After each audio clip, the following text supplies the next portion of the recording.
You're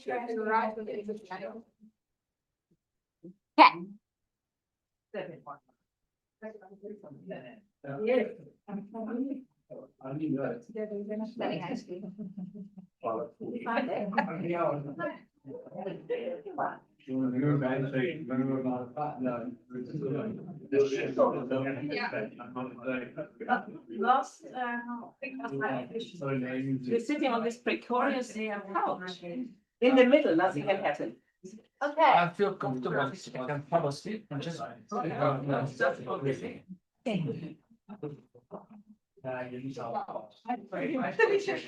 Yes. I'm not selling ice cream. Okay. Hi, everyone. We good? Are we all here?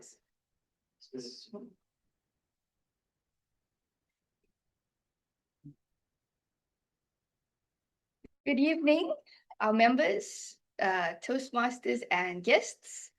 Welcome to our meeting, Great Expectations, which is meeting number 185, I believe. We're so excited to have you with us tonight. Seems like a bit of a small group, but great group nonetheless. And yeah, to share our special club with you. For those of you on Zoom, it's just Kwame and Tabang. So yeah, I guess you can just please rename yourselves to mention if you're a guest or a member, but you're both members, so that's great. And to ensure this is an enjoyable evening, a few house rules. Please remain muted unless speaking and keep your cameras on to the best of your ability. And yeah, due to our growth as Toastmasters, we do record our meetings. Yeah. So if you don't want to be on social media, you're welcome to keep your camera off, which you both do have at the moment. So for online, we use jazz hands, and for clapping and in the room, for online, we use jazz hands, which is this. And in the room, we clap to the best of our abilities. Please do share another thing is if you're in the room, please do share any words of affirmations by using the woohoo notes, which you'll see on the table there. You can send words of encouragement, appreciation, and insight into any of the role players and speakers throughout the night. If you need the bathroom online, it is where you last left it. And for our guests in person, the bathrooms are a bit of a walk down the hall at the back on the left. Okay, so before I hand over to our president, Justine. Okay, I think I'm hearing myself. No, okay. So before I hand over to our president, Justine, I would like to read our club promise. ToastEd Toastmaster Club promises to provide a positive and supportive learning experience in which members are empowered to develop communication and leadership skills, resulting in greater self-confidence and personal growth. I wish you an exciting and informative evening and will leave you in the hands of our wonderful president, Justine. Thank you.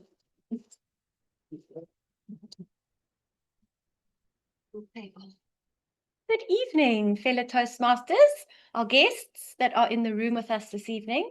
Don't see any of our guests online. Tabang and Kwame, please turn on your cameras so we can see your smiley faces. Oh, here's Libby. Hello. There we go. That's fabulous. Thank you.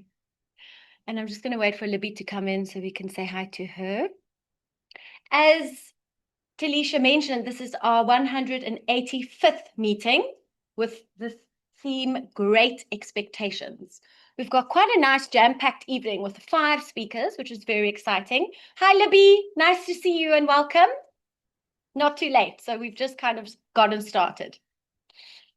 I'm going to do things slightly differently this evening when I welcome everybody. I want to welcome, obviously, our guests who are with us this evening, but also all of our members, so everyone feels included. And Philip, I think you're the only guest tonight. Yep. So everyone will be welcomed along with you.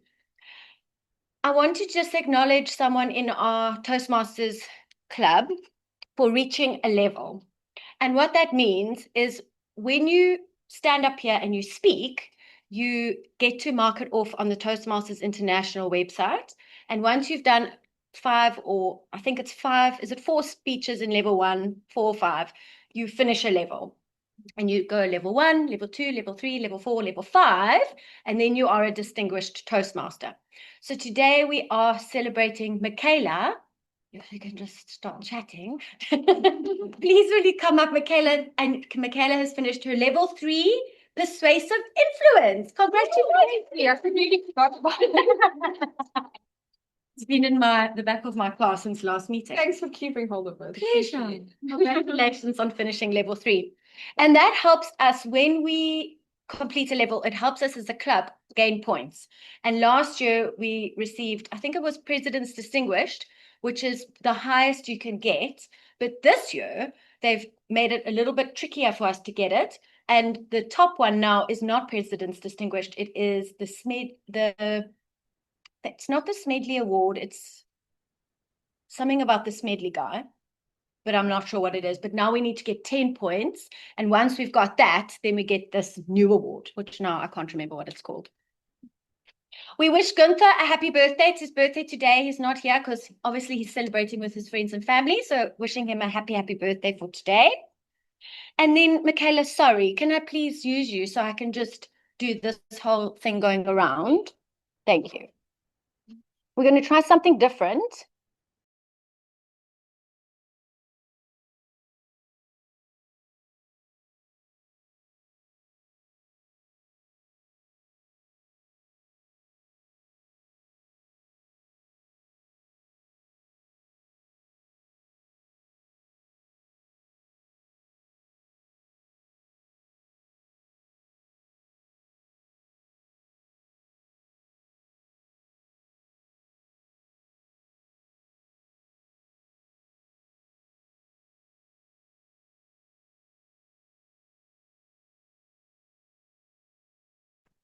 Okay, onliners, how do we sound and look? Can you see Paul?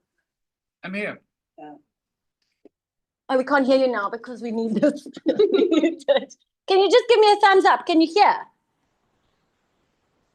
Okay, I see Kwame. Okay, Paul, welcome.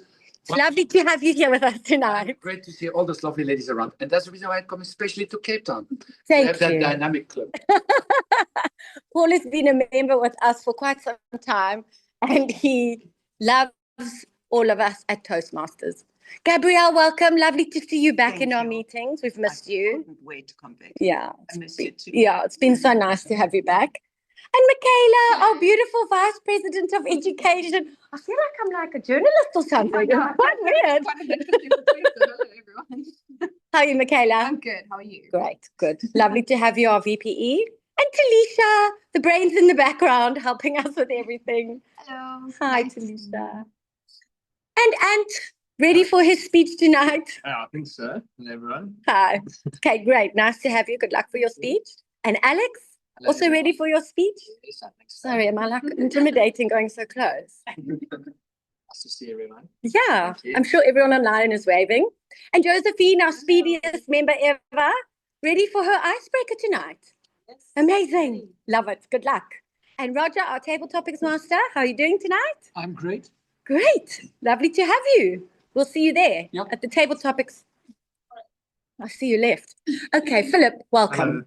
What has Thank brought you you. to table topics? No, to Toastmasters tonight. I met with Verity and Yes. she suggested that I come and join and Okay. try it out. Amazing. Yeah. What were you doing with Verity?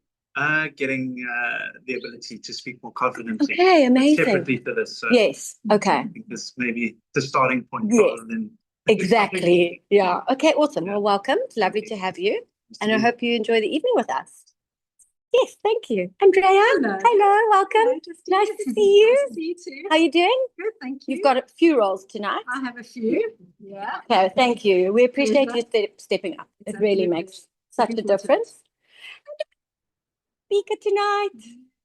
Welcome. It's nice to see you. Nice And good to luck see for your you. speech. Thank you so much. Hey, thank you. This is so strange. But you try and let's see you like that. And now let's just unmute. So for online people,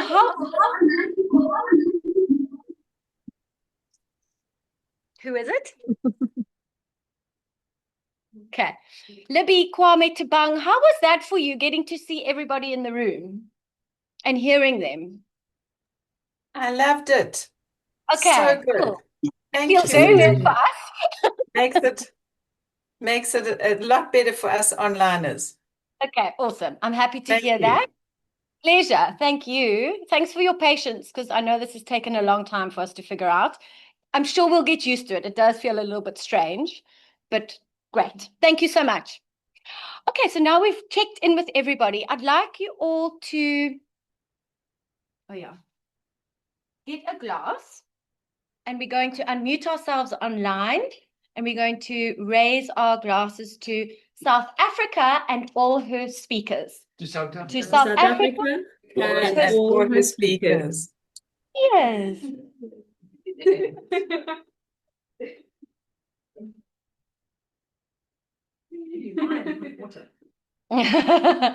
Some bubbles. All those wine glasses looking very sad and empty at the back. I would like to now invite Paul, who is our Toastmaster of the evening, to come up and guide us through tonight's events. Thank Thank you you very much. so much, Paul. Well, dear friends, dear Toastmasters, ToastEd, tonight is my first role as a Toastmaster. Now, I see that there's a role missing on this paper, and I want somebody to evaluate myself. So who's prepared to do that? We can all go around the room and give you. Okay, well, otherwise, everybody can evaluate myself tonight. Now, I want some energy in the room because I think you're all too quiet. Well, I was nearly falling asleep. So can you please stand up? Yeah. Is that all the energy that you guys got? Okay, sit down, sit down, sit down. When I say stand up, you stand up with energy. Stand up! Yo! Much better. Okay, sit down. That's the energy that I want to see in the room because we're all here to learn. But when we learn with more energy, it impregnates in ourselves. Tonight we got a nice evening stalled Great Expectation. Now I looked it up. It's a novel by Charles Dickens in 1861. I think it's too old for me. Now 1861. Can we change the title to My Great Expectation in Life? Please change it. My Great Expectation in Life. Now, central in that one is the word expectation. And it's a strong belief that something will happen. Expectation lives in you and is based on your previous life experience. Now, I think either you have life happening to you or either you make things out of your life. And I think that's a big difference. Because a lot of people are complaining that they are not the master of their own destiny. And I believe you're all here to be the captain of your own destiny. And by changing the title, I will give you some guidance. In the second part, if you're still willing to listen to me, how you can be the captain of your own destiny. So today, what we will do is we need to control what happens to you. And really, there are techniques for that also, but I don't want to give a speech about that. So let me go back to my role as a Toastmaster. And I will introduce, first of all, the timekeeper. Kwame. Where's Kwame? He's online.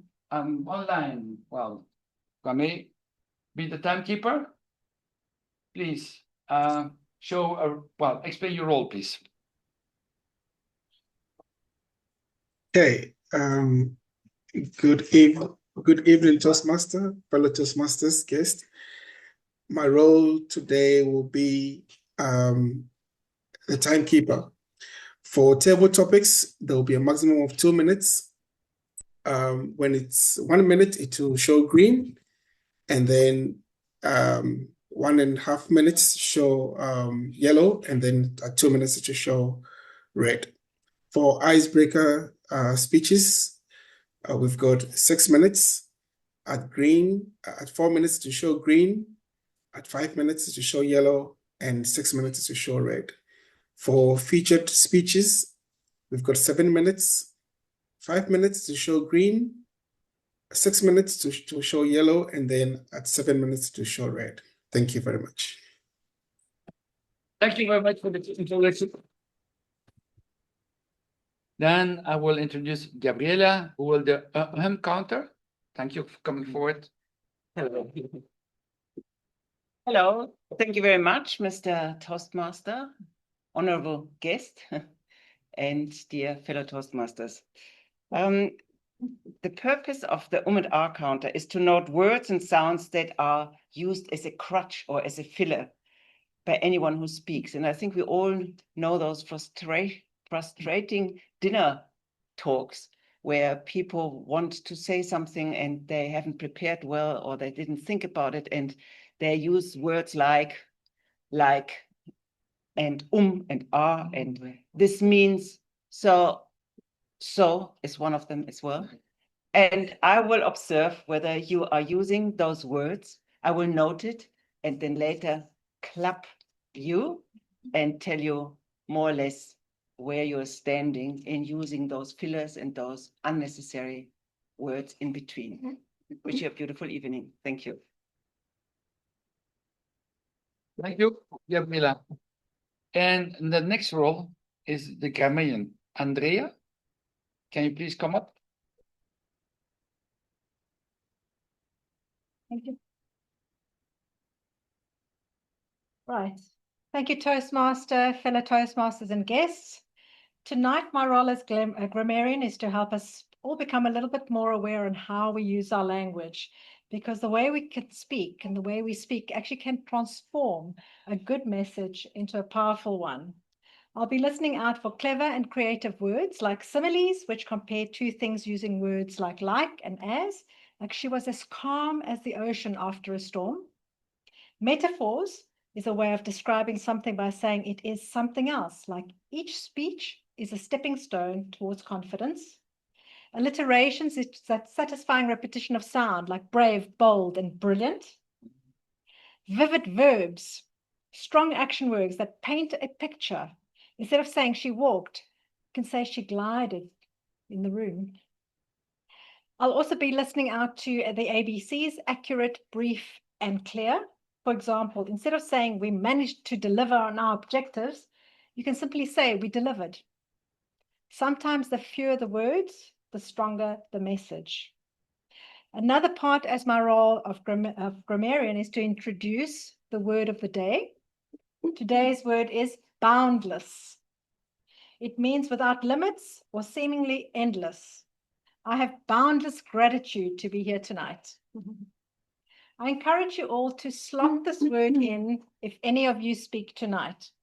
But there's a little bit of a fun twist. The person who uses the word of the day the most today, and most naturally and effectively, not just by pure repetition, gets a little prize tonight. So thank you. I'm looking forward to listening to all of you speaking with clarity, color, and confidence. Thank you. Thanks for that introduction. Now, I think, Andrea, you have a second role, the first evaluator also. So you are boundless talented. Come up. Please introduce yourself as the first evaluator. Thank you very much. Right. I'm evaluating Jafine Plunt tonight. She's doing her icebreaker. It's level 1. For those who may be new to Toastmasters, the icebreaker is a member's very first speech, an introduction that helps us to get to know the person behind the name. I have not heard the content that Josephine is speaking about tonight. And in the meantime, without knowing what she was actually going to say tonight, I Googled a fun fact about the name Josephine and came across that it actually means God will increase. Oh. Okay. And I thought, oh, this speaks of growth and strength and the ability to enrich the lives of others. Fantastic. And then I finally got hold of Josephine at 5 o'clock tonight, and she gave me the rundown of her speech. I was pleasantly surprised because she says, my speech is shaped by different places, shifting perspectives, and the quiet lessons life offers when we slow down to notice them. So join me, please, in giving Josephine a warm welcome. Josephine Plum presenting her icebreaker speech, Roots first, blossom later.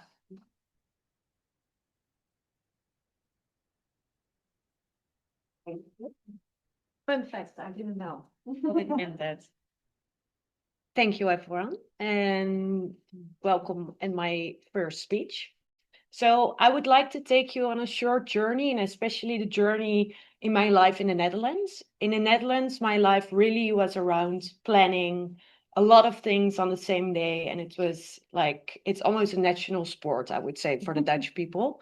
To give an example on that as well, is that we even try to schedule our raining. Like if rain comes, we have an app and we can just see in 2:07 the rain will come, and then we know, okay, at 2:05 I put my rain jacket on and I go because our planning cannot be anyhow like adjusted to that. So my life is really, or was really, about predict, plan, and prepare.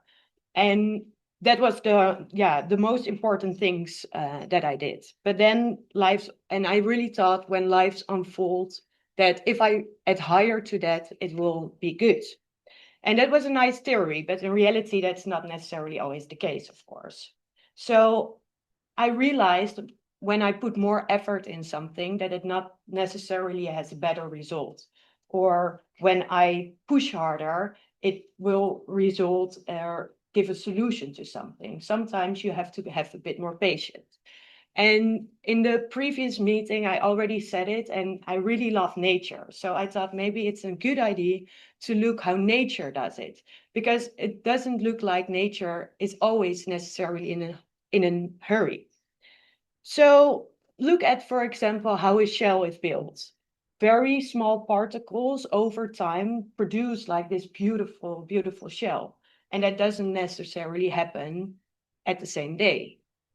When you look at a forest, and especially when there is fire that hits the forest is destroyed, it's all black. But over time, when the soil settles down and the ashes falls down, you can see over time that leaves come again. So sometimes you need a bit more time to really, to really get into that. And if you look at rivers, for example, as well, it's not necessarily about the urge, but it's about the process. And in the end, a river can even go through a rock.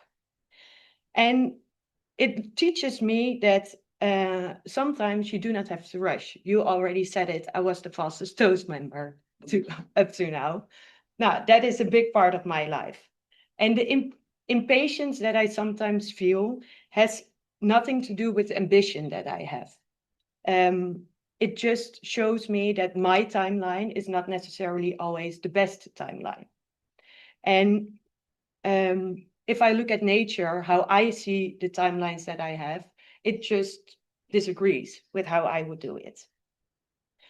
Nature blooms when it's ready, and not necessarily when you set a deadline.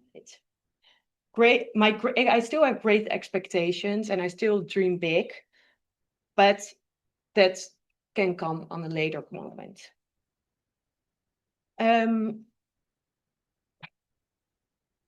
I think I can take Toastmasters as a good example. I really thought I will, like exactly like this speech and my first table topics, I have to be calm, I have to be effortless, I have to be perfect. Almost like the keynote speaker at a big conference, for example. But that isn't necessarily the case. I think I have to take it sometimes a bit easier, step by step, maybe learn one speaking skill at a time instead of like 10 in one speech, and try to adhere that in the rest of my life as well. So also, for example, when it comes to work, set deadlines that may be a bit more reasonable than going all in the best version in one day.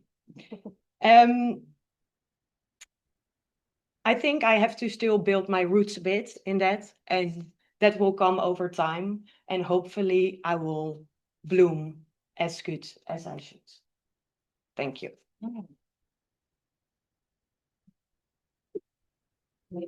Thank you, Josephine. Just stand up. I'm not afraid of that.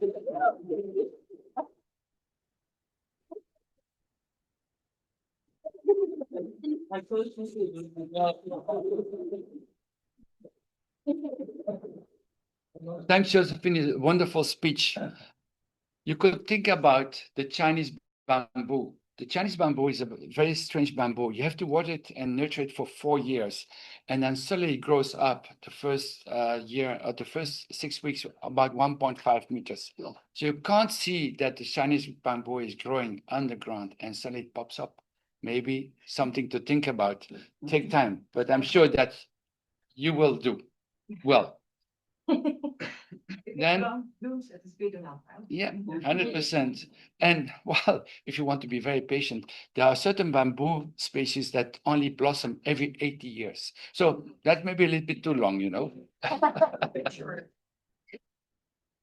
And now to come on back on that one is very strange because you can take that bamboo species, you can move it on other type of the world, other part of the world.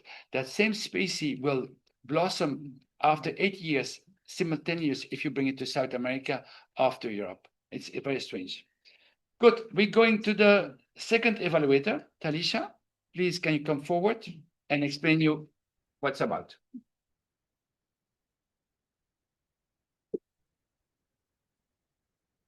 Good evening, everyone. Tonight, I have the privilege of evaluating Alex Platt from Pietermaritzburg.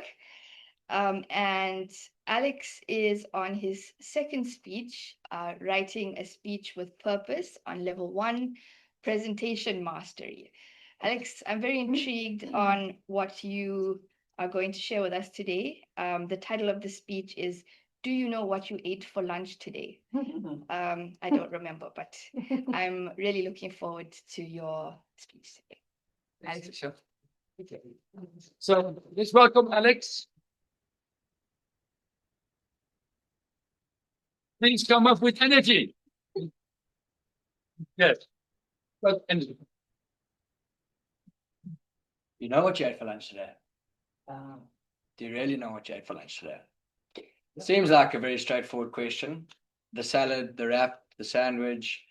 You think that the ingredients that went in there are pretty easy to understand. But unless you grew everything that went into that meal yourself, you can't be 100% sure what has gone into what you ate. Now, I'm not here to create doom and gloom about our food system, but I am here to shed light over how our food is produced in the agricultural world.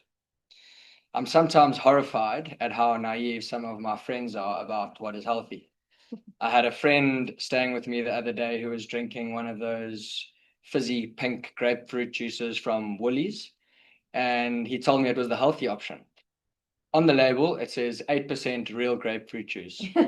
What's in the other 92%? So let me take you back a bit and paint the picture of agriculture.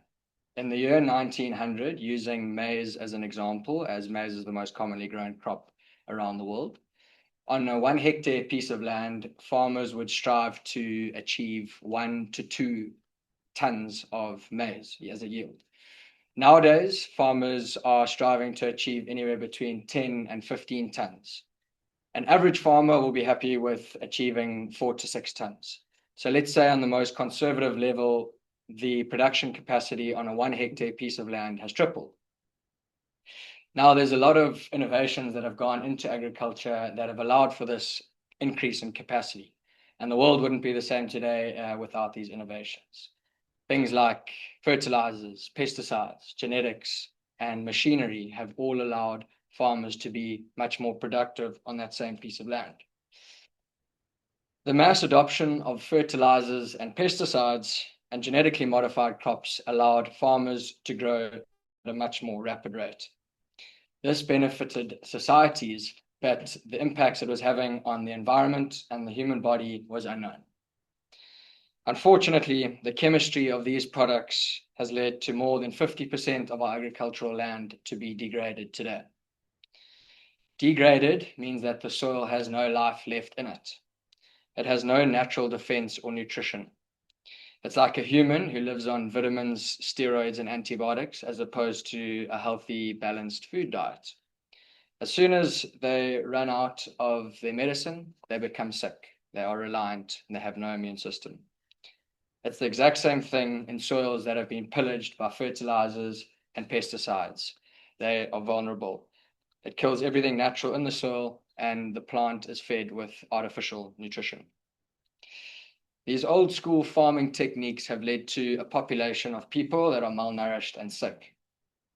The nutritional value of a fruit and vegetable that is produced today in sterile soils is next to nothing. I'm sure we all remember the saying, an apple a day keeps the doctor away. Well, today it's something like 5 apples a day might keep the doctor away. Where do we go from here? The good news is there is a massive demand from big food producers around the world to start getting farmers to adopt more regenerative farming practices. Regenerative agriculture is a set of principles that allows farmers to build their soil health and improve the ability of the soil to store carbon from the atmosphere.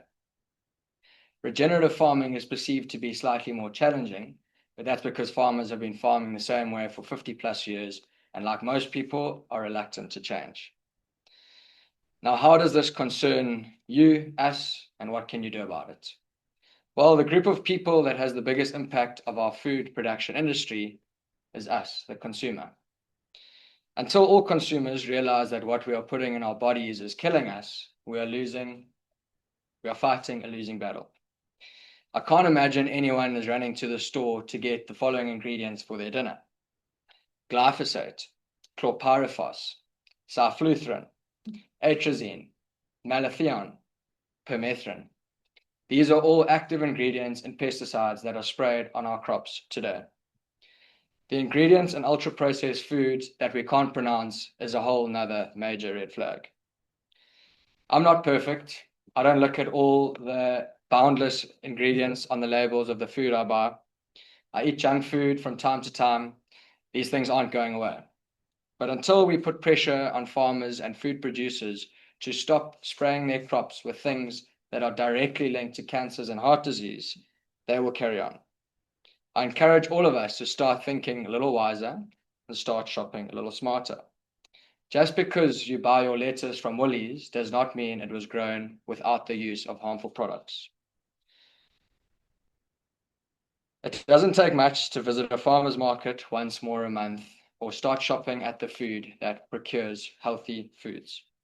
Start asking more questions about how our food was produced and what it's doing in our bodies.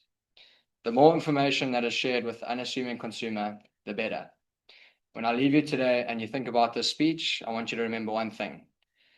A healthy soil is a healthy plant, is a healthy human. Thanks.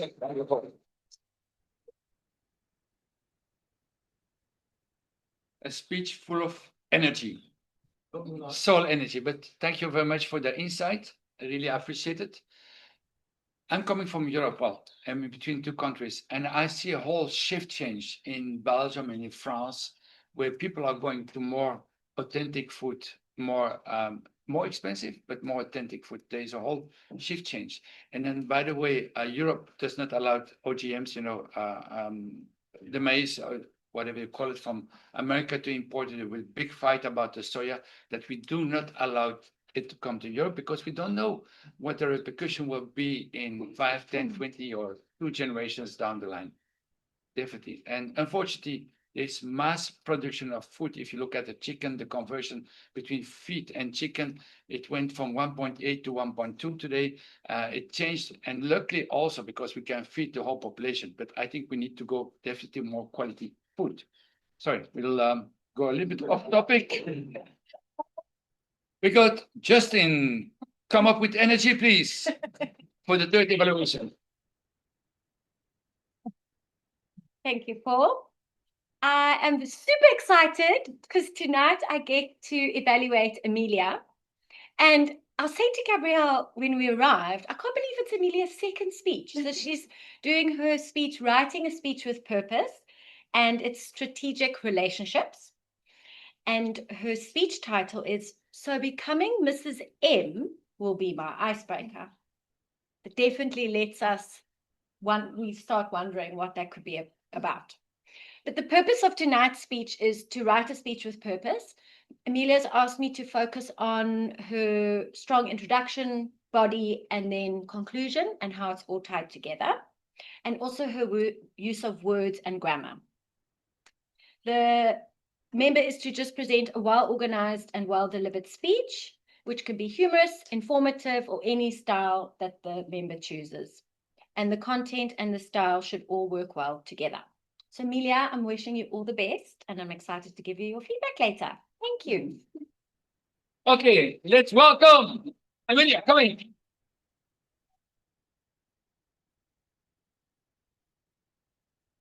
The floor is yours. Thank you. Thank you so much, Justin. Thank you, Paul, fellow Toasties. I'm very excited to be speaking, having my second speech today. Funny, it was becoming Miss M, but Michaela decided to make it enticing so that it becomes so. My speech is becoming Miss M, which is my icebreaker. Unfortunately, this is my second speech and not my icebreaker, but I hope you all will be enticed with my becoming Miss M. So I'm looking at all of you right now, and I think most of you are just wondering, becoming Miss M, what does it really mean? Is it like a fairy tale story? Well, sorry to disappoint you, this is not a fairy tale, to be honest, because becoming Miss M has got a lot of words that are really coming into this picture of becoming Miss M. So growing up, I was a little girl and I had great expectations. I was looking at myself being the CEO of a company, driving this huge big car. And as small as I was thinking, definitely I'll be enticing a lot of people out there with boundless ambitions that are coming in within my mind. Little did I know that life has got a different twist to whatever you might be thinking within your life. There came a moment when I saw this cute, handsome, tall guy, which is the Mr. M into the story, which is my husband. His name is Ernest and surname is Mroiwa. So for me, it was like, wow, this is my fairy tale life beginning now, because now I have got a purpose, I've got a meaning to my story, because Mr. M is now in the picture. Little did I know that there were so many things that were coming through my way. I then became Miss M, being the mother to my little 8-year-old now, whose name is Liam. That was amazing. The 9 months of having to have Liam within my stomach was quite intense, with moments of joy, moments of laughter, and moments of struggle, to be honest. But at the end of 8 days, light at the end of the tunnel, the face coming out of my stomach, happy, excited, that cry in itself brought boundless memories within my days, because I could think, am I this Miss M that has brought this little boy, this little human into life itself? So that was the first becoming Miss M, being the mother to this Liam.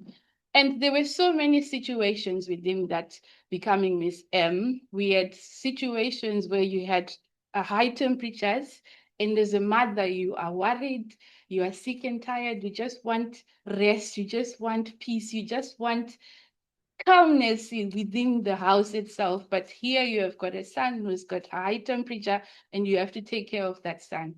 That was another moment. And becoming Miss M also brought in a lot of things, because now I'm now Miss Mroiwa, because I'm now married to Mr. Ernest Mroiwa.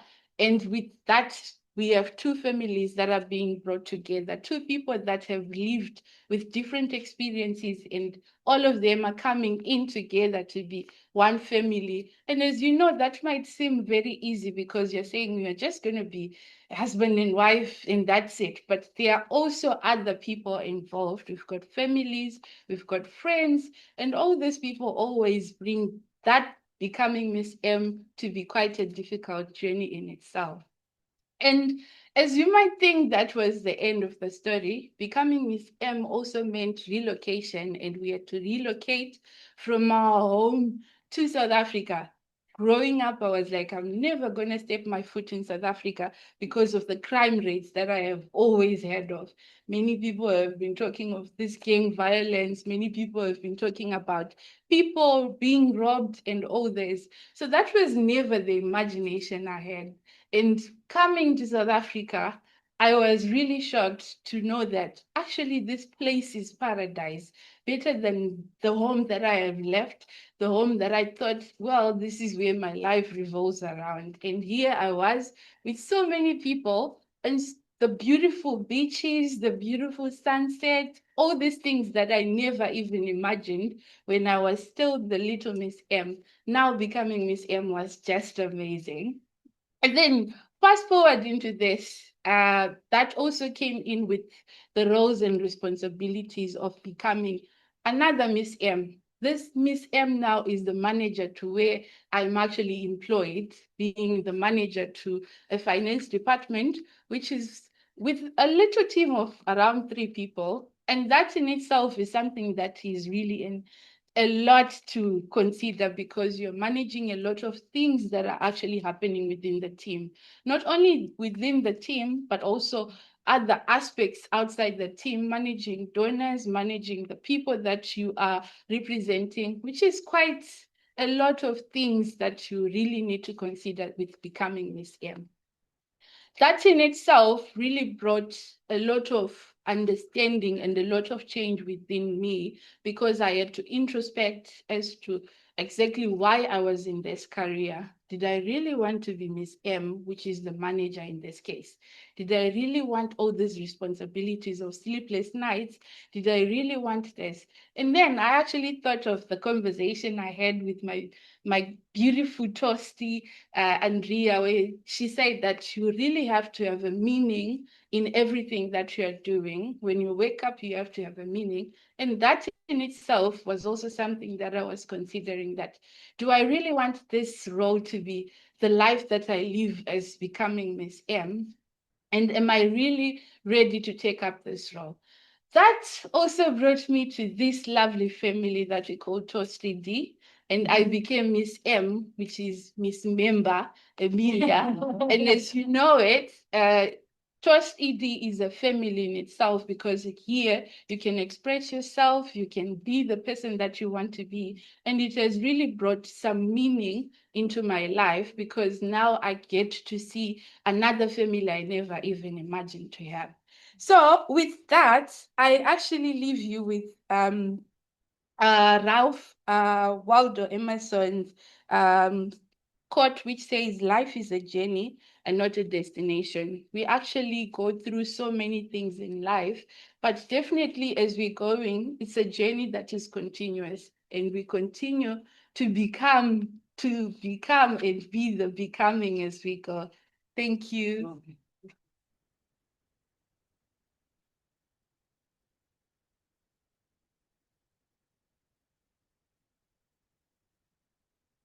We are happy that you moved to South Africa.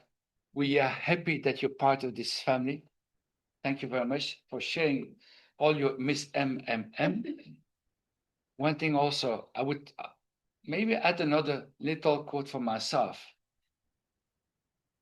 You only die once, and you can choose multiple lives within your life. So now you're financial manager, tomorrow you choose something else, in 5 years you choose something else. So remember, you're the captain of your own destiny. Great.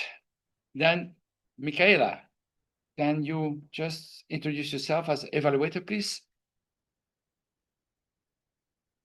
Good evening, everyone. I have the pleasure of evaluating Han's speech. This is his speech for level 1. I mean, he came in hot like you, Josephine, and just did speech after speech. We haven't seen him in a while because he's been traveling. So it's nice to have you back.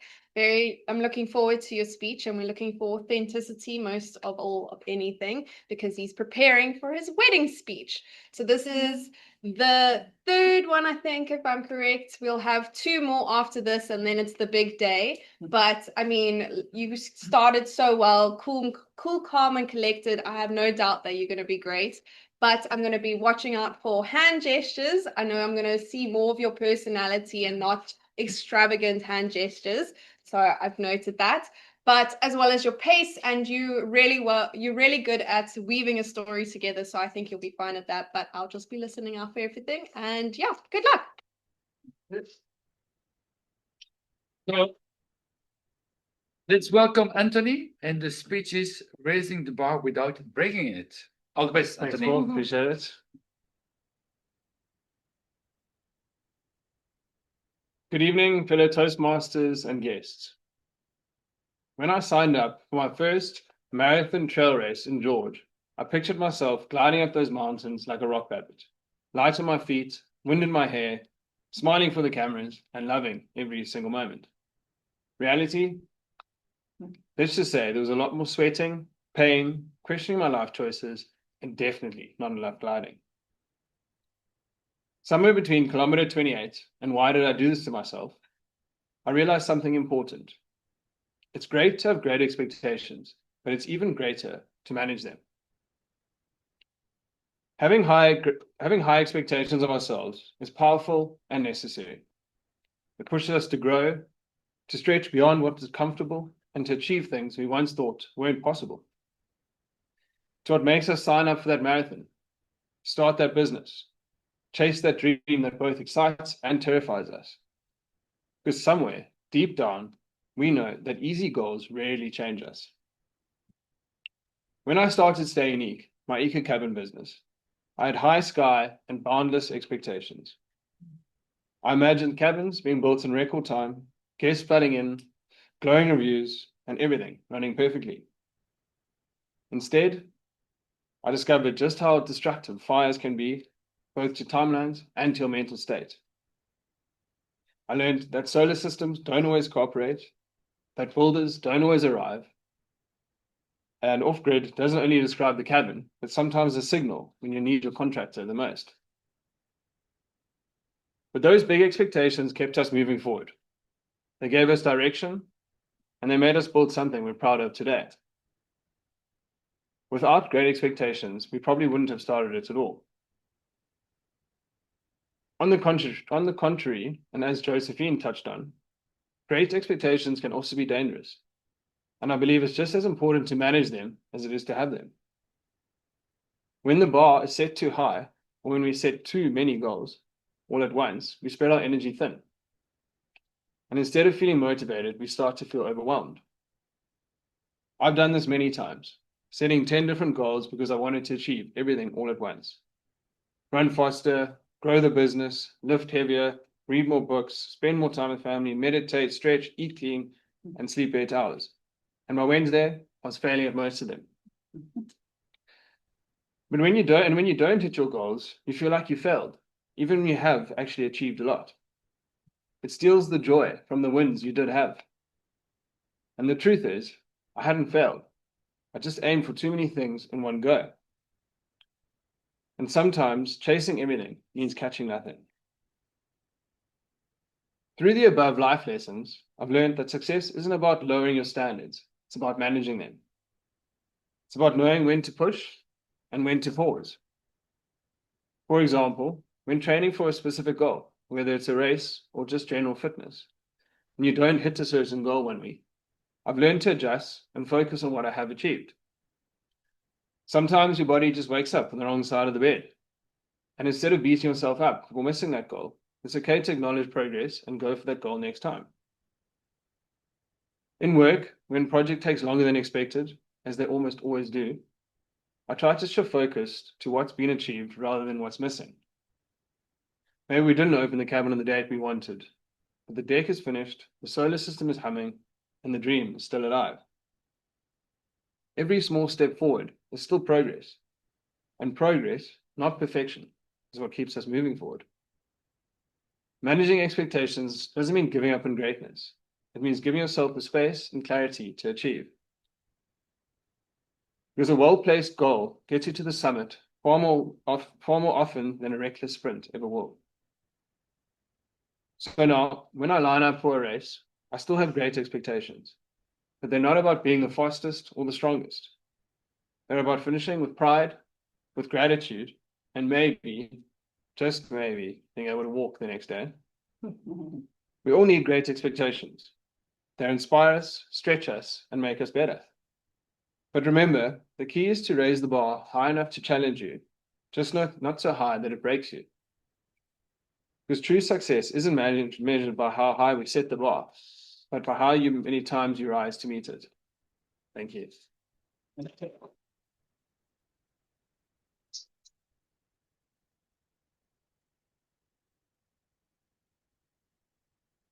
Thanks a lot for a lovely speech.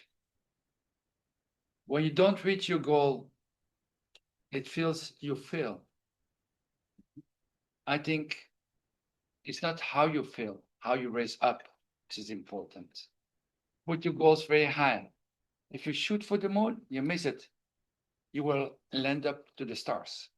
Much better than that one. And what is success? Success is, in my opinion, a progressive realization of a worthy goal. So put the goals high because you have to stretch yourself. Thank you very much for that inspirational speech. So I believe we still have somebody on the list. Let's see what we got on the list here. Well, we call for the times, please. No, we've got Libby. Sorry? Libby. Oh, Libby. Hello, Libby. There you are. Please. Evaluation. Yes. Look up and who? No, you are the fifth speaker, Libby. So who is evaluating Libby? Tabang, she's also online. Okay, Tabang, can you please introduce Libby? Thank you very much, Tabang. Thank you, Mr. Toastmaster. Good evening, fellow Toastmasters and guests, and most especially, good evening, Libby. Tonight, I have the boundless pleasure to evaluate Libby Edmonds' speech. Libby is doing her speech under level 3 presentation mastery, and it's her first speech for persuasive speaking. Always bringing boundless insights, Libby is combining research and her personal experiences to inspire us to make one small but meaningful change in our lives. Please help me welcome Libby Edmonds as she gives her speech titled Look Up, Woohoo. Look Up, Woohoo, Libby Edmonds. It was dusk in Botswana, and we had just returned from a magical afternoon at a waterhole. The sun dipped low and formed a silhouette of an acacia tree, an iconic African sighting. I stepped out of the truck, happy and content. Look, whispered my husband. A white-faced scops owl. My heart leapt. I love owls, and I'd never seen a scops before. Hoo-hoo, hoo-hoo. Hearing that sound, I rushed into the tent and frantically looked for my cell phone, half falling over the tent as I came out. Where? I said. You missed it. It was so beautiful. In that moment, I realized by rushing for my phone, I'd missed the very thing I most wanted to see that holiday. You see, I had been on a 2-week digital detox. No Zoom, no social media, no email. I had immersed myself in the sights, the sounds, and the smells of the African wilderness. And yet, in that moment when that owl appeared, I had just gone into habit. And instead of enjoying the moment, I went for my device instead. These words echoed what I'd recently learned from Angela Duckworth, who wrote the book Grit. And I listened to a podcast of hers just before we went to Botswana, and it was on the effects of devices. What was interesting about her talk, she spoke about success and what success means and how successful people change bad habits. What was interesting is that Angela says willpower is overrated. That got me thinking, because we so often think about success as white knuckling through the temptations when we're trying to give up something that is not serving us. But Duckworth's research actually shows something different. She says successful people rarely rely on willpower alone. Instead, they design their environments to make the best choices, the easiest choices. She calls this situation modification. And nowhere does the situation modification matter more than how we use our phones. The research is overwhelming. Think about some of these things. Gen Zs use their phones for more than 6 hours a day. Teens for 8 hours a day. Think about the fact 8 hours a day is more than half their waking life. In fact, if teens were in the workforce, they would be paid overtime. The brain drain study shows that just having your phone in sight, even if it's upside down, lowers your performance and effectiveness on a task. And students who study with their phones further away, preferably out of the room, perform better in exams. And this is the interesting one for me. The largest research on social media showed that people who gave up Instagram and Facebook for just 1 month showed less anxiety, decreased depression, and greater happiness. So what is interesting?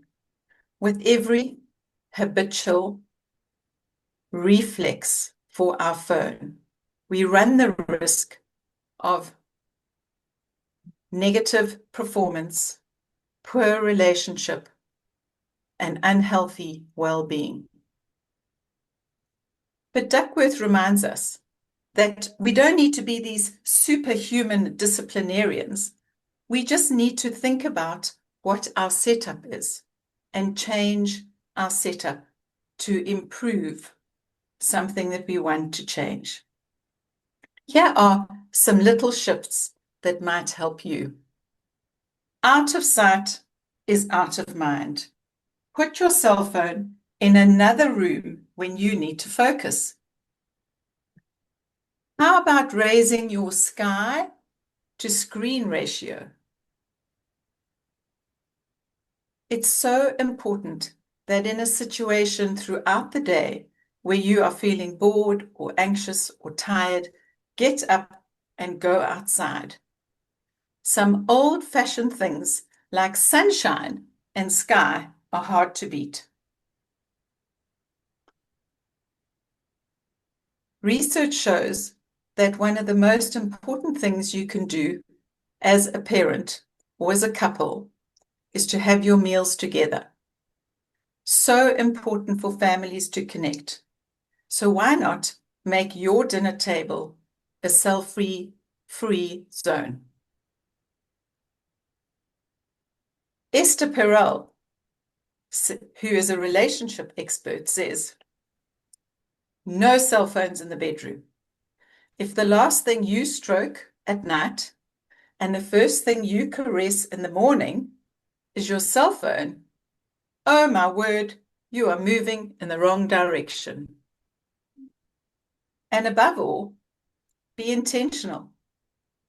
We know that our phones have boundless uses, but use your phone on purpose, not by reflex.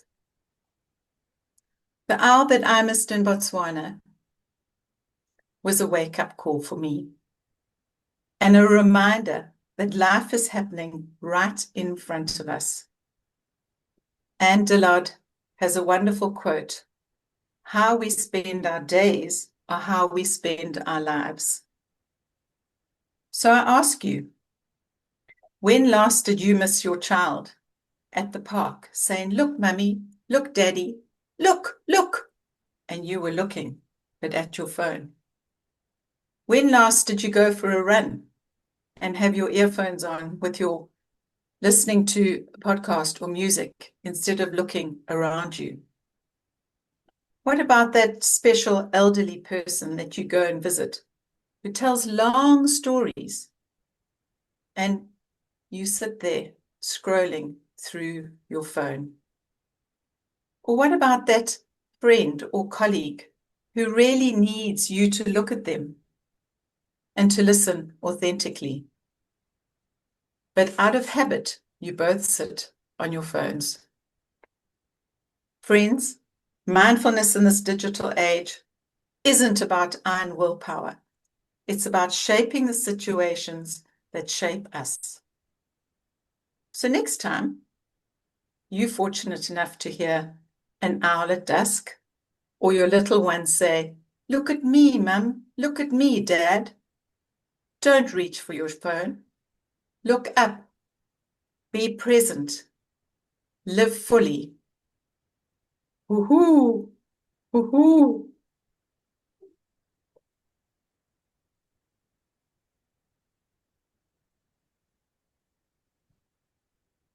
Maybe for the inspirational speech, quite inspirational.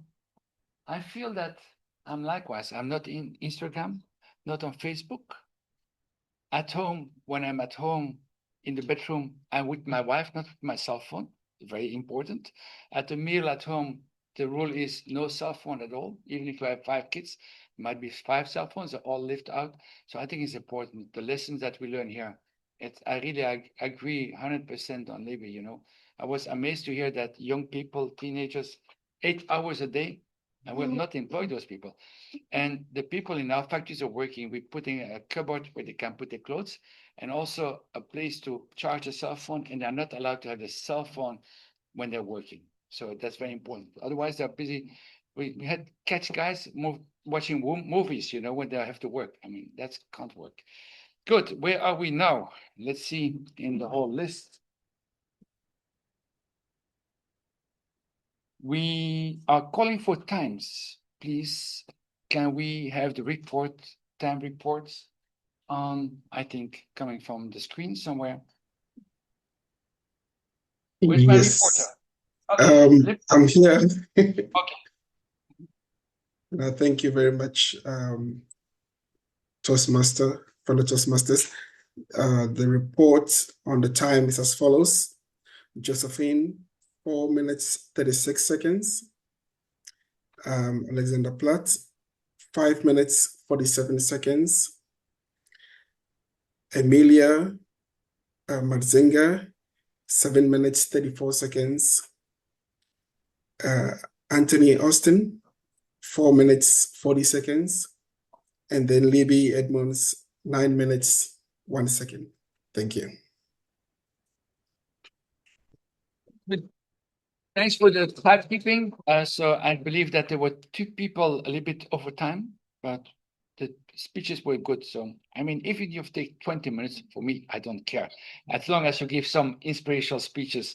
Now we are going to the next one. We are going to vote. Please, there will be a kind of app.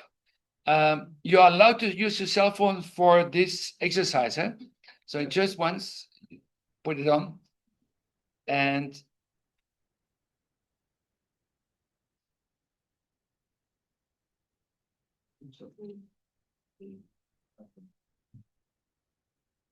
You can take that little screenshot.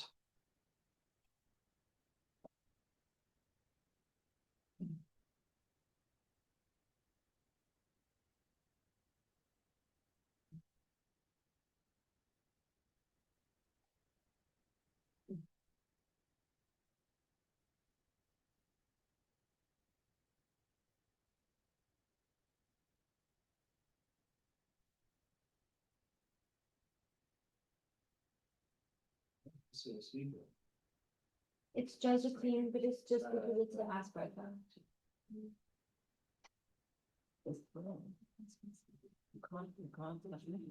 What? Okay, we'll have to vote later after. So just keep in mind who you want. Sorry. Okay, we will do it traditional way. So you take a little piece of paper and you put your best speaker and you give it to us and let's improvise. Well, then we can't. I mean, come on, we're grown up. We can count, you know. I can at least count to 10, so it's not a problem. I think it's all in time now. We might be in advance, but the good thing is that the food is also served in advance. So let's enjoy the food. Can we resume in about, I would guess, 23 minutes and 23 seconds? 30 minutes, please. Well, 30 minutes and 30 seconds. I mean, come on, don't give a round number. 30 minutes and 30 seconds. Enjoy the food on the other side. Just enjoy the company, but please enjoy and I'm going to open the breakout rooms for onliners. yes, the breakout room for the onliners. Thank you. Thank you. Thanks, Paul. Here who doesn't, Mr. Toastmaster? I'm in. You're in. Good. Everybody? Yes. That's good. That means 13 people. So for that, Kwame, we need to reduce the time from 2 minutes for this because everybody's going to do it. You see, so me and Justine have agreed 30 seconds minimum and maximum 1 minute. Yeah? Over 1 minute, you're in the red zone. So I'm gonna... well noted. Right? Well noted. Well noted. Well noted, right. So I'm going to read something to you, and then I think we'll start with the people in the video land. Let's start with Libby, Wami, and Tabang. And then we'll do it in here. So it's a scary place. It's happening late one night. And it's a young lady. She's gone inside this old house, right? On her own. And it's dark. So I'm just setting the scene for you, right? The old house was silent as the grave. Make sure you're listening because you're going to carry on with the story. You could take the story any way you like, right? The old house was silent as the grave. The only sound was the frantic pounding of Sarah's own heart in her ears. Every nerve in her body screamed at her to run. But she was frozen in place as a shadow formed under the door ahead of her.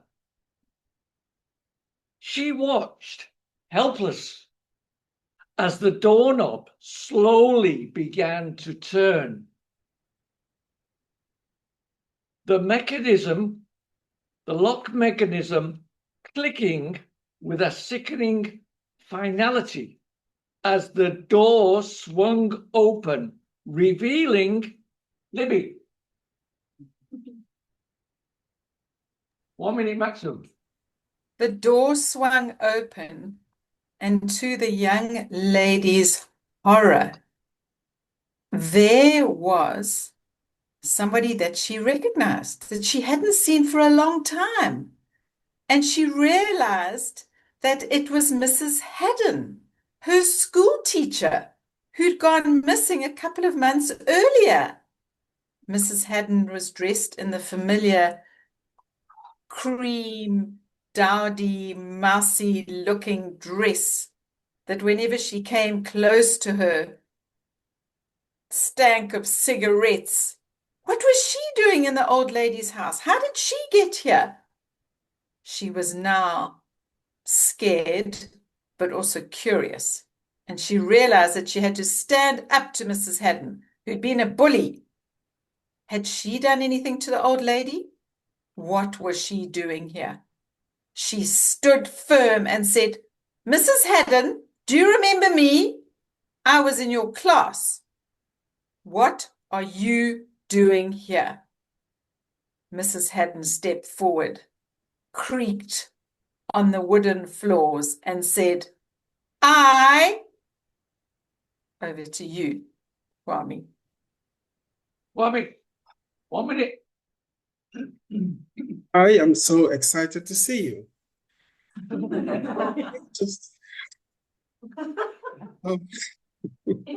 I'm excited to see you. And I came across somebody who looked just like you. In fact, I'm tempted to believe that the emptiness of an open heart creates a cavity for happiness to occupy that place. And looking at the skies, I believe that is going to be a day of joy, a coastline which is limitless, and an atmosphere which is boundless. Wow. Tabai, are you there? I hear you. I hear you. But all I'm thinking about is the boundless rumors that were going around the school that you'd turned into an AI. Is it true? Are you an AI? Say something that can confirm or dispel the rumors. The old teacher just stared at her, almost like staring into her soul. Then the next thing she saw was a whole bunch of green and yellow ones and zeros coming out of her mouth. And she asked the little girl, "What do you think about that, Justine?" Okay, can I do this for everyone so I can go around? Yeah. Okay, let's Hang on, sorry, I have to mute you here. let's finish.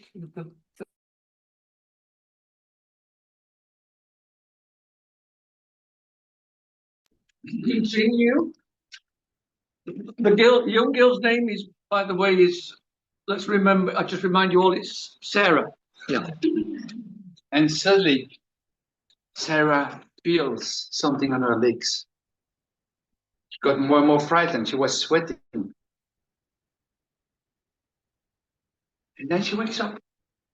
It was a whole nightmare. And there she comes in her bed, her familiar bed. And it was a cat licking on her legs. And suddenly she said, wow, what a bad dream. And she opened the light. She drinks a bottle of water. And she goes downstairs and she sees the familiar house where there's a picture of a father and a mother and her brothers. And she's back in the reality. Away the bad dream. Now she's back in Manchester. Where are we going? Yes. Who's next? Gabrielle? Manchester. Manchester. What I'm doing in Manchester, this must be a dream. Manchester United?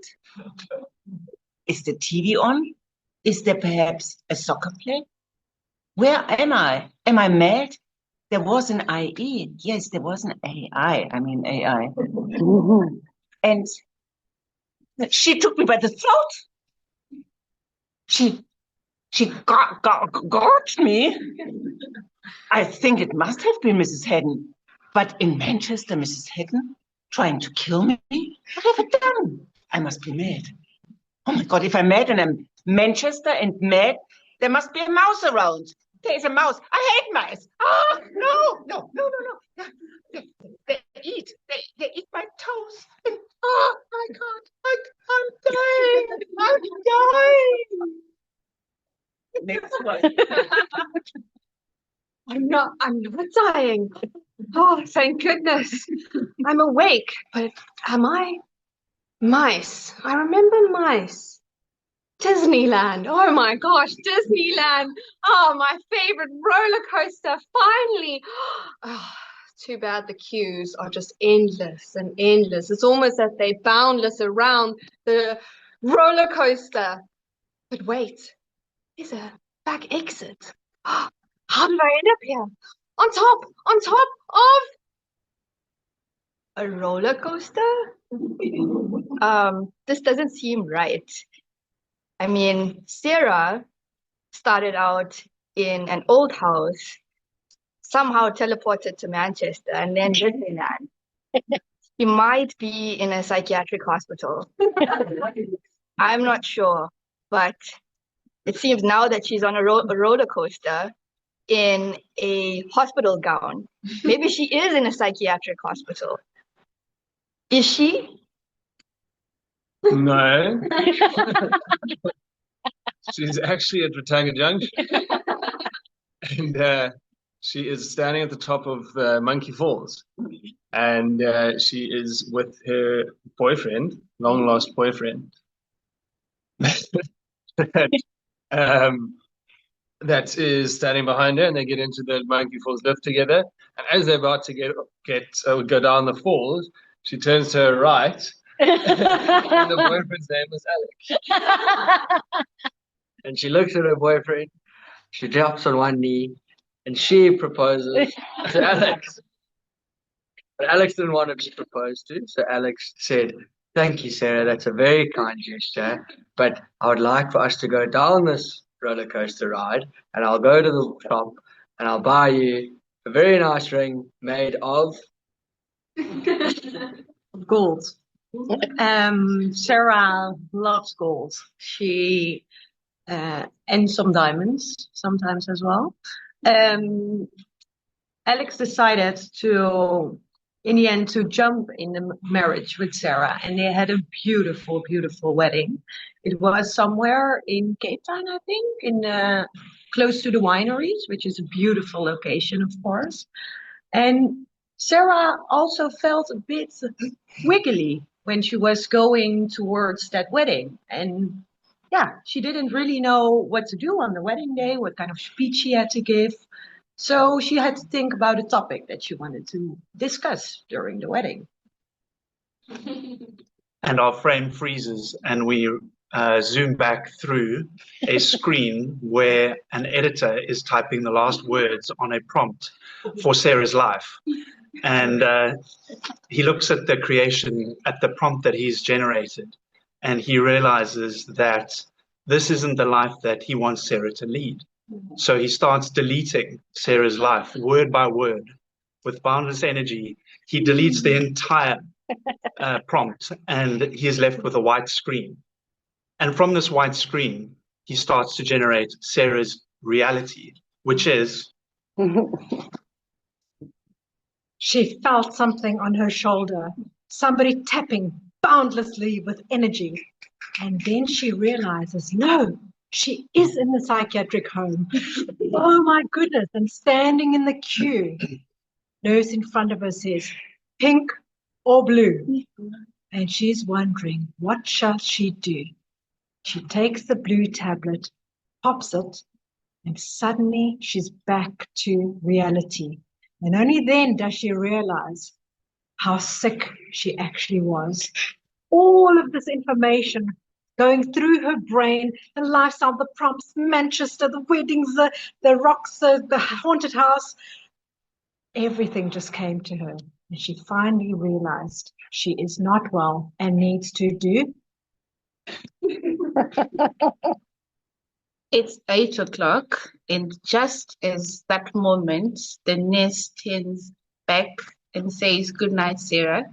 And as the nurse closes the door, Sarah goes back to the pillow, takes out the pills that she had been given by the nurse, takes them to a bunch with boundless pills in green, purple, yellow, that are beneath the pillow that she was sleeping on. Little did she think that she was actually dreaming, but this was a reality. And looking back, she was now missing the family, the life that she had when she was still the Sarah, not in a psychiatric home, but in. In a second, Sarah realizes that this was just all a dream. What a dream. What a roller coaster. I'm so glad that was a dream because, wow, meeting that teacher in that dream was horrific. I would not have ever wanted to meet that teacher in my entire life. Now I'm glad we are back, and now life goes back to normal. And Sarah realizes that there's been too much dreaming, then everything just goes blank. She realizes that she's been in a virtual world all along, and back to reality. She's okay. There was no roller coaster, no psychiatric hospital. Yeah.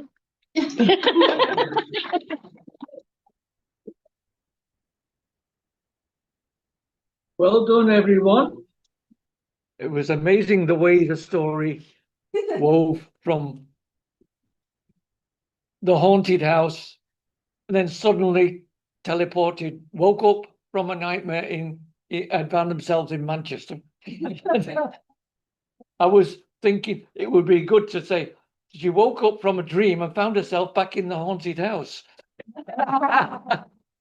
The way it went, because of the way it went, you know. But no, give yourself a clap on the back, particularly the new guys here did very well. Mr. Toastmaster, thank you. Okay. Thank you, Roger. This is an innovating way, I think, where everybody can participate.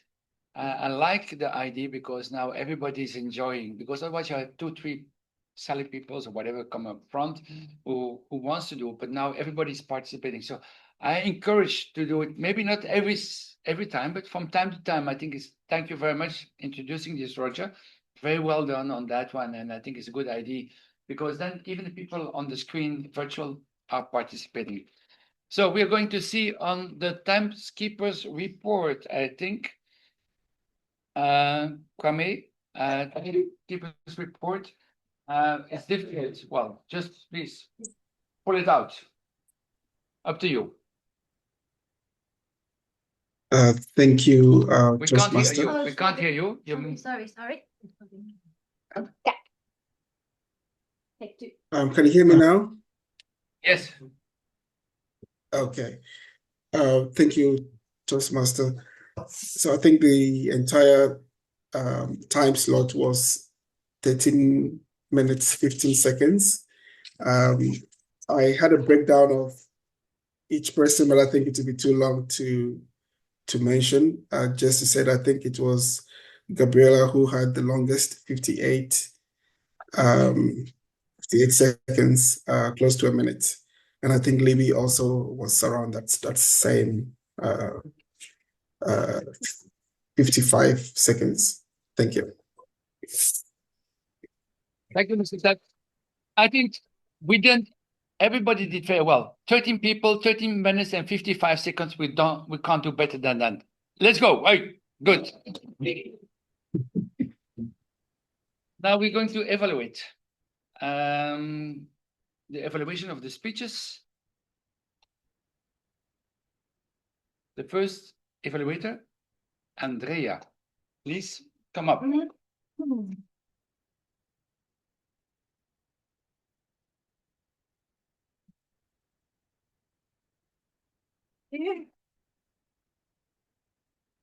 Josephine, well done. Sorry, can you come here more? Yeah. Fine. Yeah. Thanks. Josephine, well done on your first icebreaker. It's always a little bit nervous coming up and standing in front of a crowd, having to speak and share your personal story. And I think you did a great job. So very well done to you. There's a couple of things that I'd like to share with you that I picked up, and I hope I do you justice. One of the things that came through for me, which was really, really great, is you spoke about nature blooms when it's ready, and we bloom at the right time. And I think that correlation really explained your whole speech in a way. You also painted a lot of vivid pictures, like Charles is built over time and how a river over time breaks through rocks. That was great analogies to explain what it is that you were trying to say. I enjoyed how you shared some of your personal stories. It's always great to share personal stories because you connect a lot more with your audience. And the way you looked at the audience as well was fantastic. I do feel that your cue card sometimes broke that glance to the audience and you lost that connection. So in time, I think try and drop the notes and rather speak to the people, to the audience, because it won't keep that break happening. I think that what you shared about taking a step at a time and learning one skill at a time and relating it to Toastmasters and speaking was also very profound for the rest of us to hear, because it does take time to be able to stand up here and speak confidently.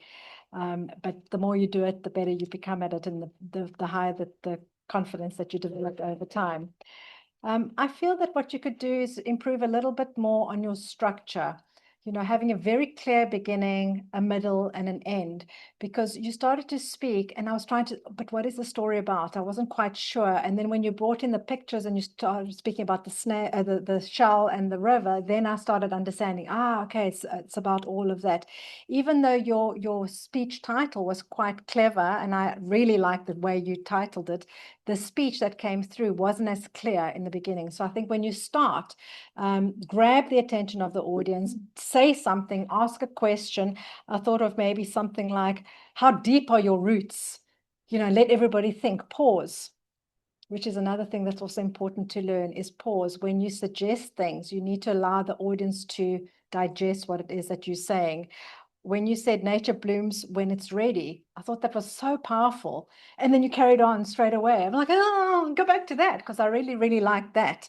So I think just take your time. It's not a rush. I think the nerves got a little bit to you, and I could hear it in your voice a little bit, but that comes with standing up here regularly, frequently, taking on any kind of role that you can, and then being able to speak to your audience. Vocal variety, use your voice. You're a beautiful woman. You've got confidence. You stand up here, you command the room, use your voice. Go high, go low. When you're excited about something, get excited. When it's not so, go a little bit lower. But I think overall you did a fantastic job for your first icebreaker. I'm really looking forward to a lot more speeches from you. And like we spoke about earlier, each speech is a stepping stone to confidence. So keep at it, keep doing, and keep practicing. But well done on your icebreaker, and thanks for sharing. Thanks, Adria, for these wonderful words. Now we are looking to Talisha. Can you please come forward for the second evaluator?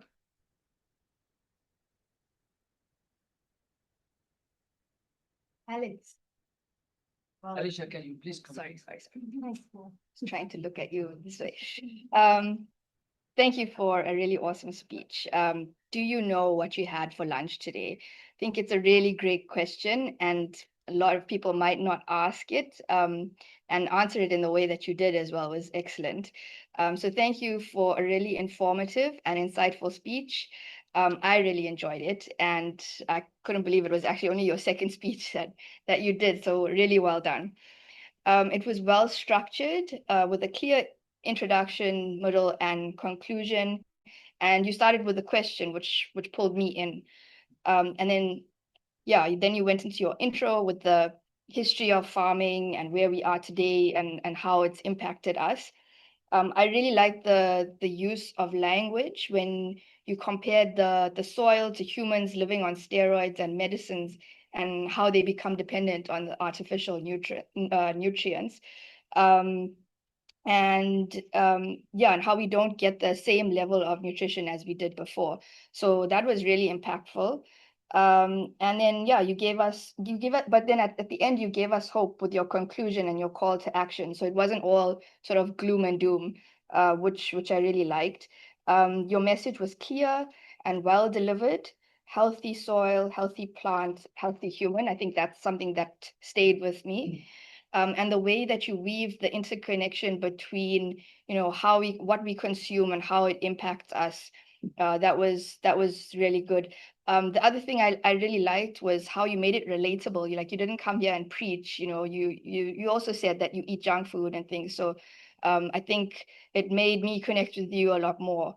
So I think, yeah, we all need that reminder sometimes, even, for those of us that are remotely aware. It was really good. Some suggestions for improvement, and I apologize I didn't include this in your introduction, but you did ask me to look out for your vocal variety and movement.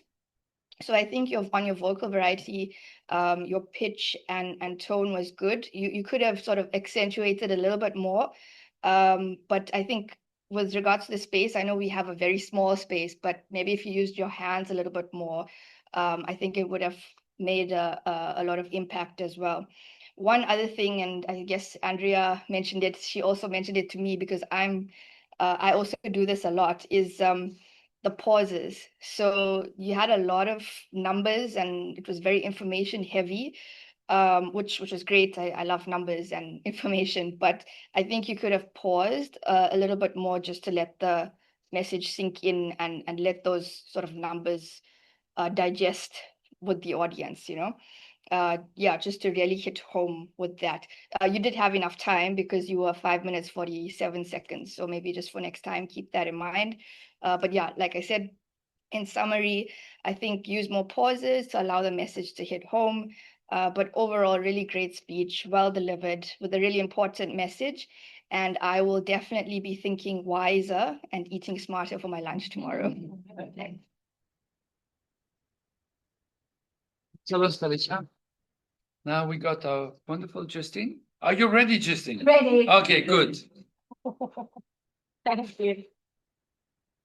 Mrs. M, our member of ToastEd. I love that. That was so cute. And I think everyone in the room definitely felt that Mrs. M ToastEd, and we were all like, oh, that's so sweet. Thank you, Amelia, for sharing your story with us. It was lovely to gain some insight into you and to your family and your daily life. And you definitely speak clearly. You articulate yourself really well, and you were easy to follow.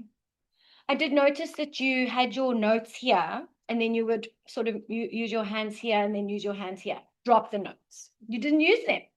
So I think you can just go stand here. You know what you're saying. It's your story. Speak from the heart and let us know so we don't have to have any notes. And you were interesting and you shared quite a bit about your life. And what I liked is that you weaved Mrs. M throughout your story.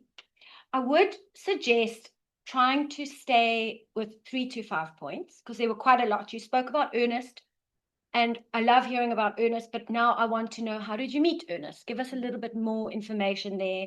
And Liam, you used really lovely powers of 3. So you said, I think it was joy, tears, and struggles, if I'm honest. So you're also quite vulnerable there, which was lovely.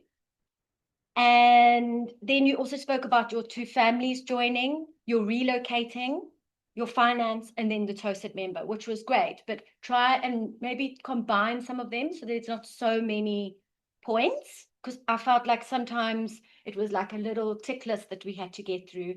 And rather than doing a tick list, bring in some stories and some fun into it. I would also, you came up here and you thanked me and you thanked Paul. Drop it. Just start strong, paint a clear picture for us, take us somewhere, put us in a scene. And what it could be is you're relocating. I mean, it could be something along the lines of, imagine, and then you can use your vocal variety. Imagine having to move to a place that is full of crime. And then you can, we're like, oh gosh, what is she going to talk about? So give us a little bit of excitement and a little bit of intrigue. So we left going, okay, what is she going to say? Okay, I think I said everything there. And you can then use your vocal variety. And then it also, I think this comes up a lot, unfortunately, because of our stage. But what's quite useful sometimes is if you are coming up to speak, before the meeting starts, is to come and see, because you can see, I can see on my screen, I've got this space, it's a bit weird, and I've got up to here. So this is my space. I know we've normally got our beautiful blue block box, but we didn't today. And starting here when you were a little girl and then sort of moving along as you get older, and when you got married, and then so you're always starting from your right, so it's left to right, so the audience is seeing you left to right, moving across. So that could be quite a nice way of making use of your stage. However, I do know that it's a tricky one when we have got this space, but just something to keep in mind. And then what I'd like to see going forward is tying your beginning to your end, so that it's like a nice little gift that you're giving to your audience. So you've got a strong beginning, you've got your stories in the middle, and then at the end you tie it all together. And then you almost, if you are speaking about, oh, that time I had to move to Cape Town, then you can, for your conclusion, start talking about the time you had to move to Cape Town. Your audience knows, okay, she's wrapping up, you know, it's coming to an end. Not that we're wanting you to finish, just because, you know, it's coming to an end. You were confident, Amelia. I want to see you dropping your notes because you didn't need them. You were great without them. Your personality comes through and you shine through your speaking. Drop the welcome, paint a picture for us, use your stage, starting here on your right and moving, I hope I'm doing it correctly, moving along so that it's sequence of events. Tie your beginning to your end. But most important, Amelia, is continue to become the becoming. Thanks.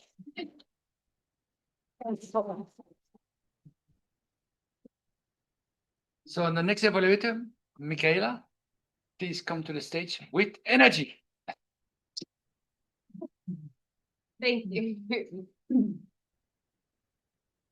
So, Ant, it is interesting to evaluate your speech just because you have such a specific goal to do a wedding speech. You're not just here to get confidence. You're not just here to do your next TED talk, maybe that in the future, but you have a specific goal. So with my evaluation, I'm trying to imagine you there standing, giving a speech to 160 people, I think you said. So this may sound a bit different to other evaluations just because I'm trying to put you in your scenario. You wanted authenticity. You're really good at that. You straight away throw in some humor and instantly people are engaged with you. You have a great way of going through your story and then bringing things back. Like you brought your title back in, which was really good. And specifically when you're doing your wedding speech, when the day comes, it's amazing that you brought up something that Josephine just said. So that just shows that you're quick on your feet and you can think while you have an idea of what you're saying, you can still relate it and make it engaging for everyone around you. But when you're doing, for example, a competition, they'll penalize you for that. So again, this goes into what you're going to be like on the day. So absorb that and don't feel like that's a bad thing to do. It really makes people feel special and heard. So keep up with that. And then your tone when listing the things, you were getting it and it would seem monotonous and like all the things that you have to do and like figure out. And then that's just helped to perpetuate your story a bit further. But in saying that, your key cards are going to be your biggest downfall, only because you know what you want to say, but you're reading random words. You would read and you would read words that you know what they say, but you're not saying the things that need to be read. Does that make sense? So you're reading just normal words, so it doesn't look like you know your speech. So when you're doing a wedding speech, I think that's maybe just leave pointers, because otherwise it's going to lose that intimate relation when you're reading the basics, if that makes sense. And then your hand gestures on that note have gotten so much better. When you first started, you literally started with your hands in your pocket. It was cool, calm, collected, but like you're open. This is your wedding day. Like you want to, even if you have to stand at a podium, you stand with one hand so your body is always open. So you don't have to use both. You don't have to be all grand, but a little bit of openness helps. And with your eye contact, I think with speech cards, it's sometimes really difficult because like, okay, I must remember my speech, but I must also engage with the audience. But then you find yourself engaging with the audience in clockwork. So it never actually moves and goes around to different people and you're speaking to different people. So again, maybe the key cards just pointers so that you have that authenticity and that naturality to just kind of flow with it because you know what you're going to say and who you're going to think. Maybe that could be what you write down. But But I loved how you've gotten so much better at your pauses. But I think with your pauses, you can maybe bring in more of a tone. So you could be maybe, just maybe. Do you know what I mean? Like just brings it a bit more. It doesn't necessarily have to be like this big grand gesture and pause and moments. But yeah, you're really going leaps and bounds, and I really do think your confidence is there. I think just with speech cards, it's just a natural thing to keep looking down with it.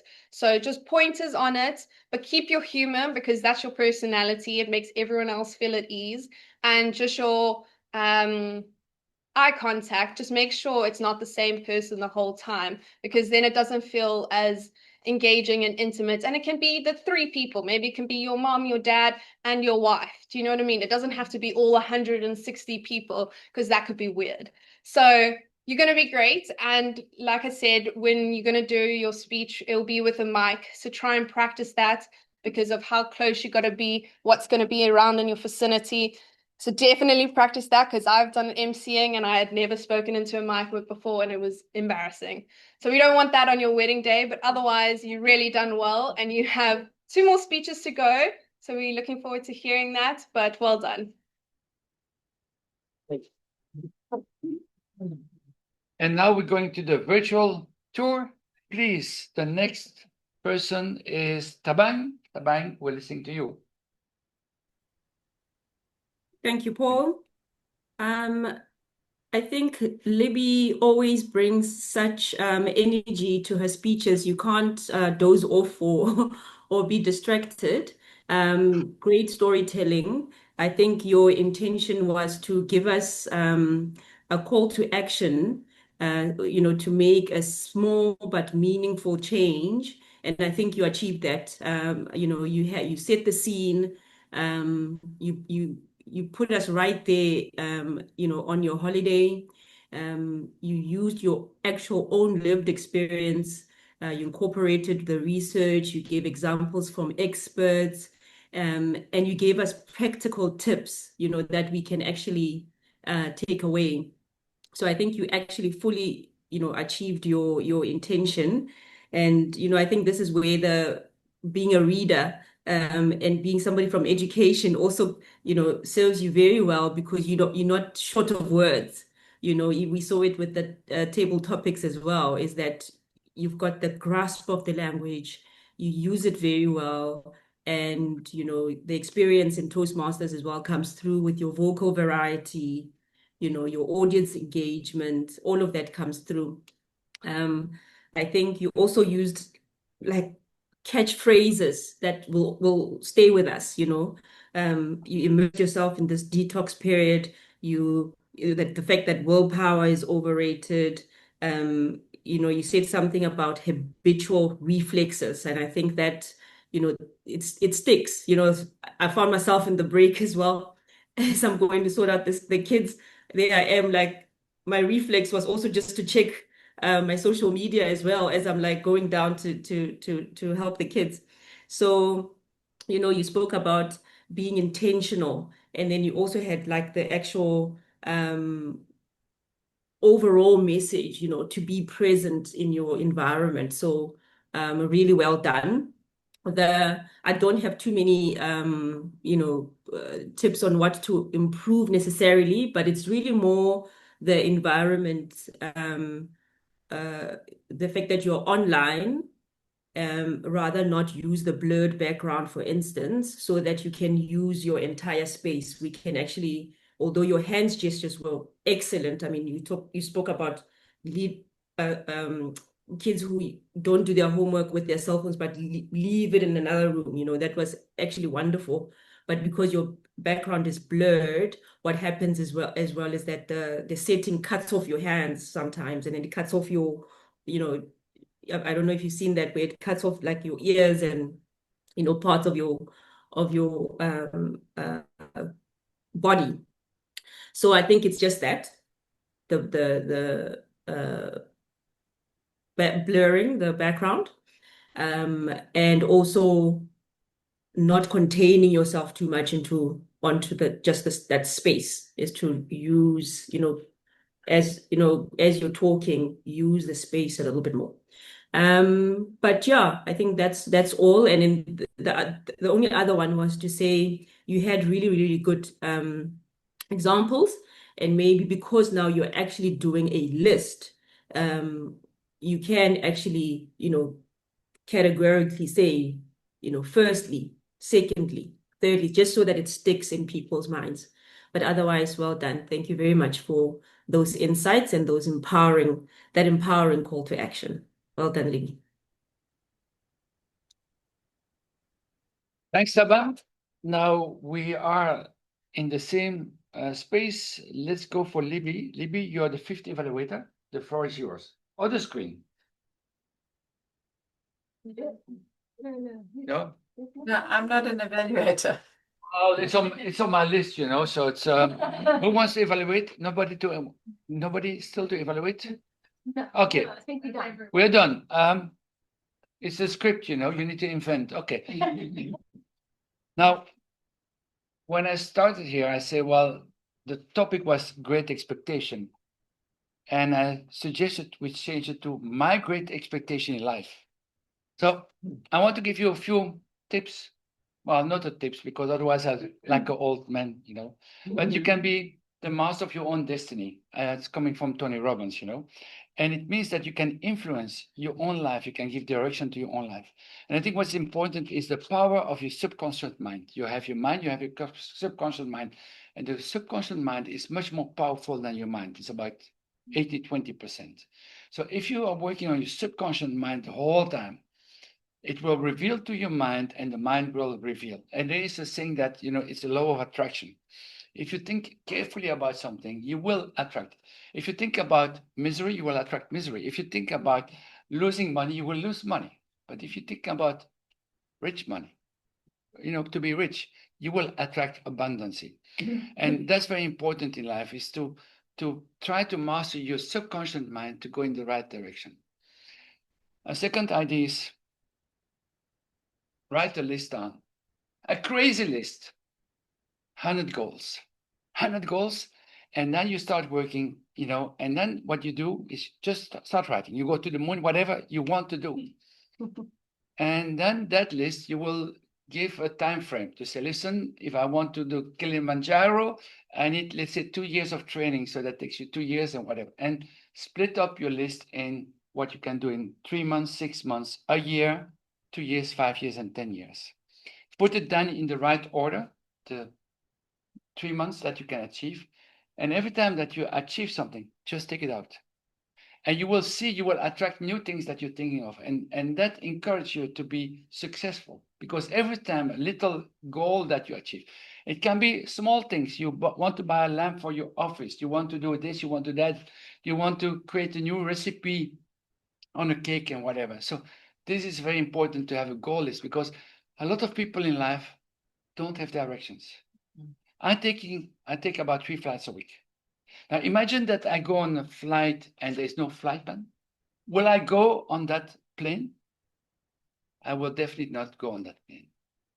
So to be the master of your own destiny, you need to have your own flight plan, your own goals. And it should not be very extraordinary goals. It can be small goals. You can be the Michelangelo of the street cleaner. He can be a Michelangelo to clean the street, And it's not always about the big goals. It's not about the money. It's about your own success that you're creating. That's with the goal. What can you do to achieve your goals is you make your picture board. Nobody of you seen one of my apartments, but I tell you, I got one in Gordon's Bay here, not far away, around the corner, where I got pictures of my new sailboat, the other sailboat. I got pictures of a project in Kenya with 30,000 farmers with bamboos. And every time I go to my front door, I see those pictures of those people, and it works in my subconscious mind when I'm there. And the picture board is very powerful. You want to have a nice Ferrari? Well, you put it on your picture board. Not only the Ferrari that you want, you take a picture of yourself sitting in Ferrari, because then you will attract that one to you. You can attract the abundance. Money is all over. It might not be in your pocket, but it's in the pocket of somebody else. So make sure that you attract the money and it goes into your pockets. It will not disappear. It just moves from one pocket to another pocket. Now, about money, When I was younger, the issue was that I'm quite Catholic, and in the Bible it says, you know, the love of money is like evil and whatever. No, it's not true. You need to love your money. It sounds very strange. It's the greed of the money. If you don't love your money, it walks away. If I don't love my wife, somebody else look after her. You see? So you need to love it, because otherwise it just walks away. So that's your picture board. And then I think very important is the incantations. What is the incantations? It's a small phrase that you put onto a mirror of your bathroom. I'm a millionaire. I'm a millionaire. I'm a millionaire. You will become a millionaire after a while, as long as you believe. You believe it. Well, they say something like, fake it until it becomes reality, you know, and just do it. And with energy. That's the reason why I call you in with energy, because if there's no, you will never achieve something. Good. Now we're going to listen to the Times Keeper report, please. The Times evaluation. Thank you, Toastmaster. For the evaluators, 5 of them, Andrea, 3 minutes, 33 seconds. Talisha, 3 minutes, 17 seconds. Justin, 4 minutes, 22 seconds. Michaela, 4 minutes, 39 seconds. And then Tabang, 3 minutes, 50 seconds. Thank you. Now we are the leaders. 4 minutes. Was it 3 minutes? Next time, try to keep up to 3 minutes. Don't worry about that. Now we are going to vote. No, we're not going to vote. You don't like the voting? I would love to vote, then I can get things done. Okay. Sorry. So let's vote. Okay, sorry, I'll get vote now. Gabrielle, your time will come, you know. I'm counter. It's on the program. Yes, but I've tried to follow the program, you know. So there won't be table topics, it will just be a best evaluator. Yes. Hopefully this is working now. Hopefully. And if it doesn't work, just fill up a little slip, you know, it's okay. Is it working? Our wonderful Justine, she got a magic wood.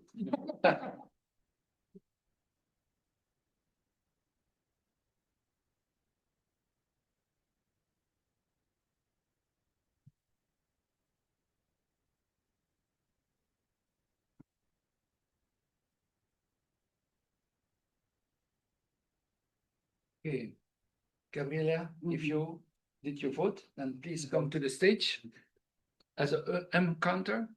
Gab, thank you. Yeah.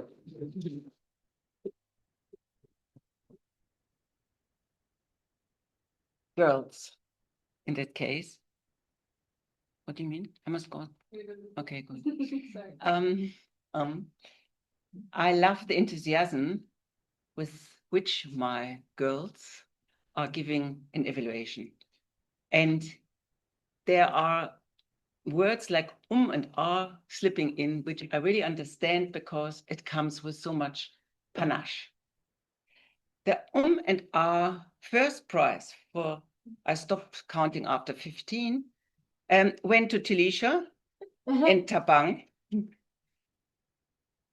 Yeah, first prize to Talisha, Tabang, and the others were a little bit less. Don't want to go into everybody.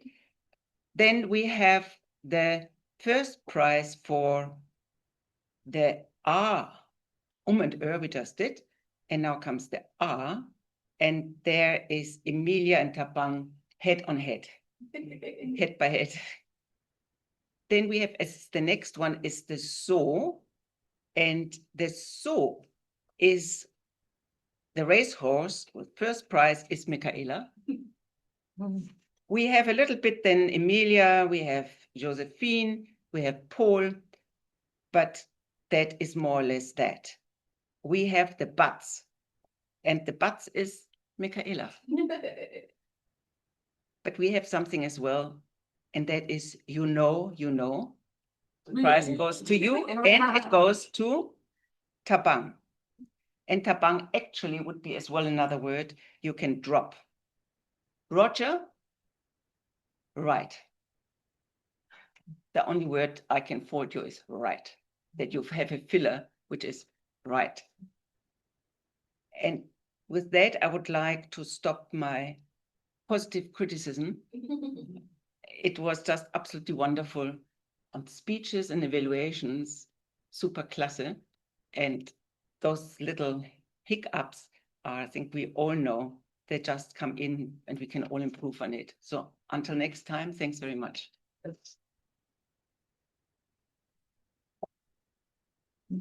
Then Gamaliel, Andrea, please come up.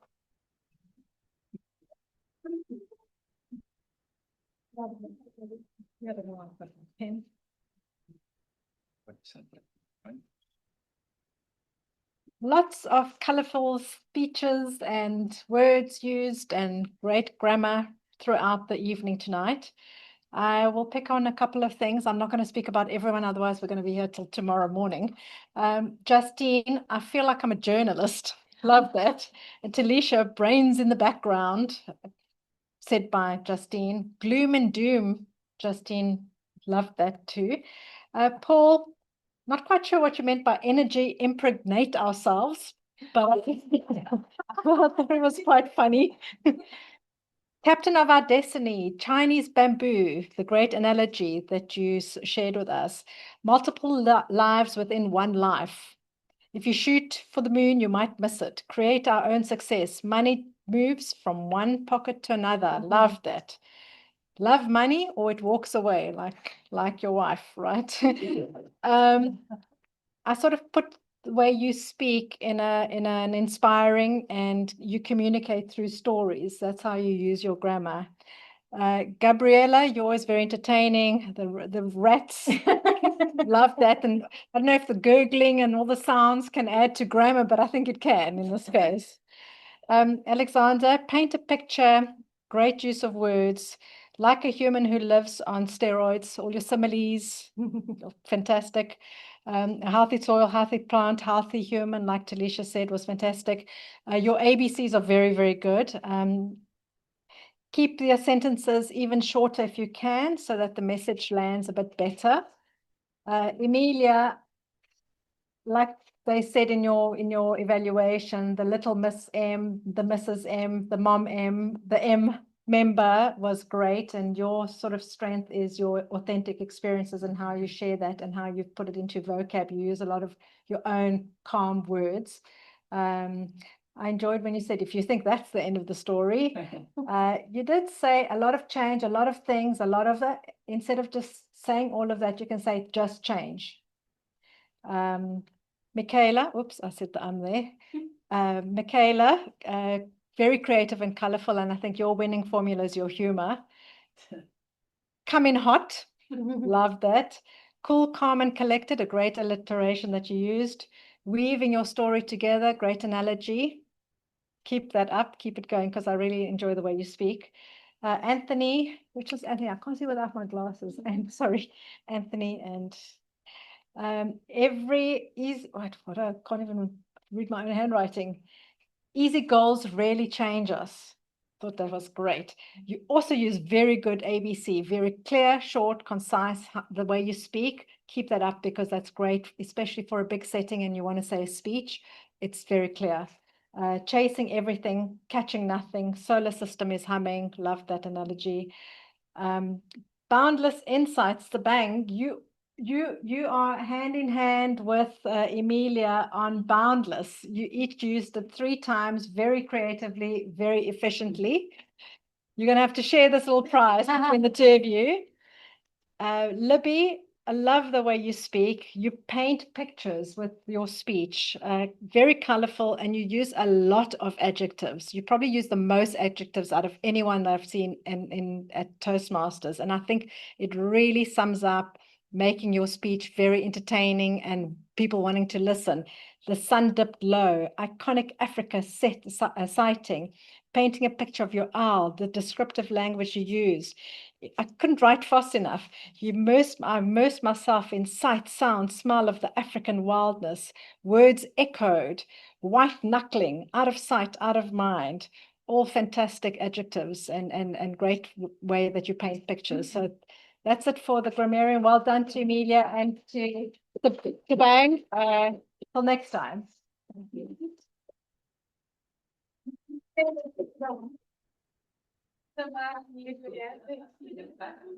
Well, thanks a lot, fellow Toastmasters. It was my first time that I was a Toastmaster. Very good. Well done. And now I will leave it to Justine to wrap up. First of all, we have the prize givings. Bottle of champagne tonight or something like that. Please, Justine. Thank you. Yeah.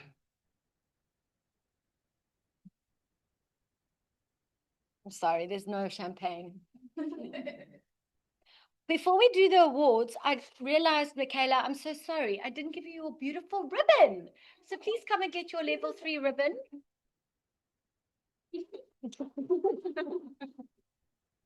Thanks. I made it myself. I feel like there are a few ribbons that I don't have. I'm sorry. I need to place an order. So if you don't receive a ribbon tonight, I apologize. Remind me and I owe you one. Paul, thank you so much. You were amazing this evening. You were energetic, enthusiastic, and definitely a lot of excitement. So thank you for sharing the excitement with us all and getting us all up and moving. And it was really, and so inspiring. You always leave us with something to think about. Well, it's all those beautiful girls around. Well, thank you, Paul. Great Toastmaster.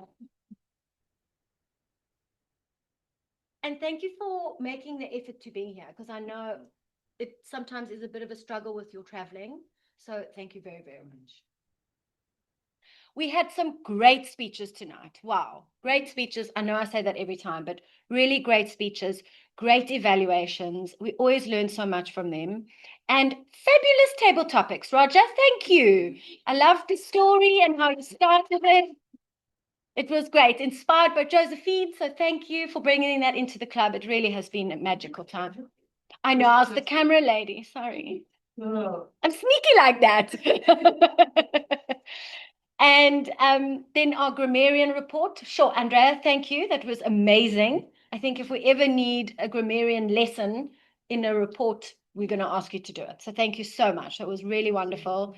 And Kwame, thank you for being the timer in the background. And Tabang, I'm sorry I didn't time you or show you the timer backgrounds. That just slipped my mind. But Kwame, thank you so much for your first time keeper role. I know you wanted to be here in person and you weren't able to be. So hopefully next time you will be able to be here with us. Thank you.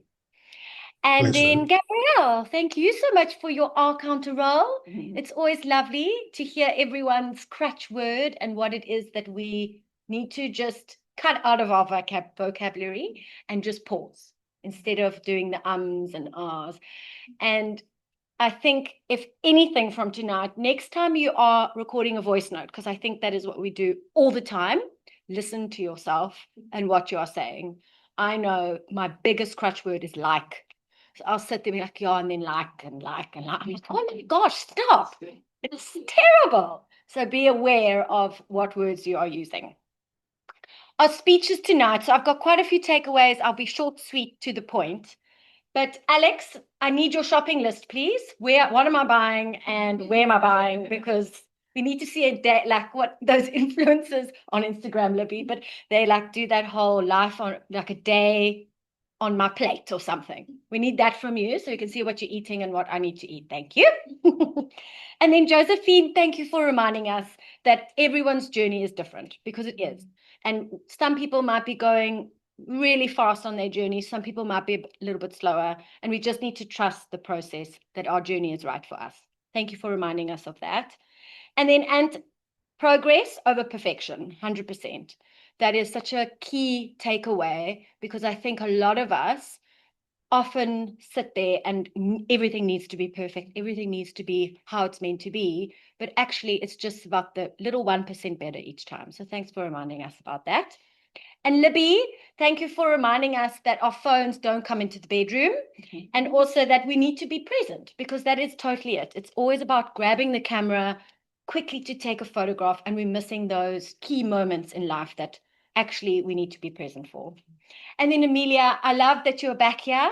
You took a little bit of a break, Thank you for coming back and speaking, and I look forward to many more speeches from you. Great, thanks everyone. And then our next meeting isn't actually a meeting.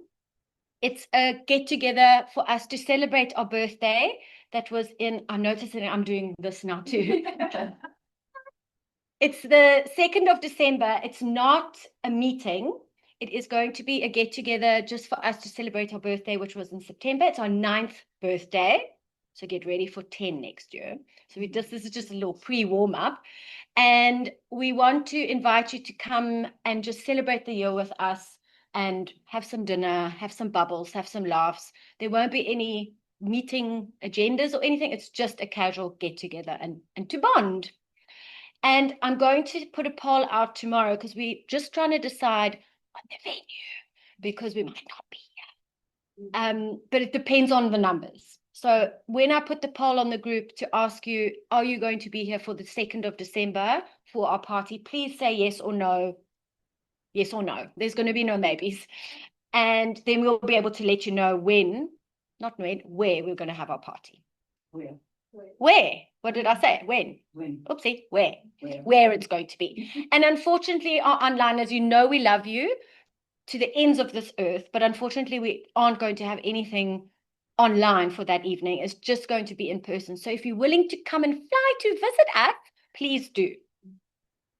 Then I've got here, please sign up for roles, but that's going to be January's problem.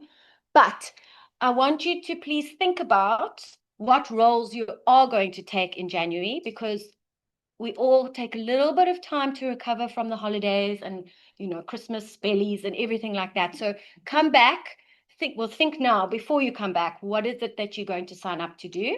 What role are you going to take on that's going to challenge you? And then you can tell Michaela, because she'll write it down and keep you ready. I also don't know the dates yet for January, but we will get there once we know from the venue what we can do. Okay. Michaela, can I quickly be my journalist self again and just go around the room? Actually, there's just one person I need to check in with because Philip's our only, but maybe so everyone online can see. So yes. Are you ready for your interview? At least this time, this meeting, we have quite a few members, whereas our last meeting, I think we had more guests than members. So yay, guys, thanks for showing up. Oh, sorry, I can let you in. I'm looking at you here and just not doing anything. Okay, let me just mute us over here.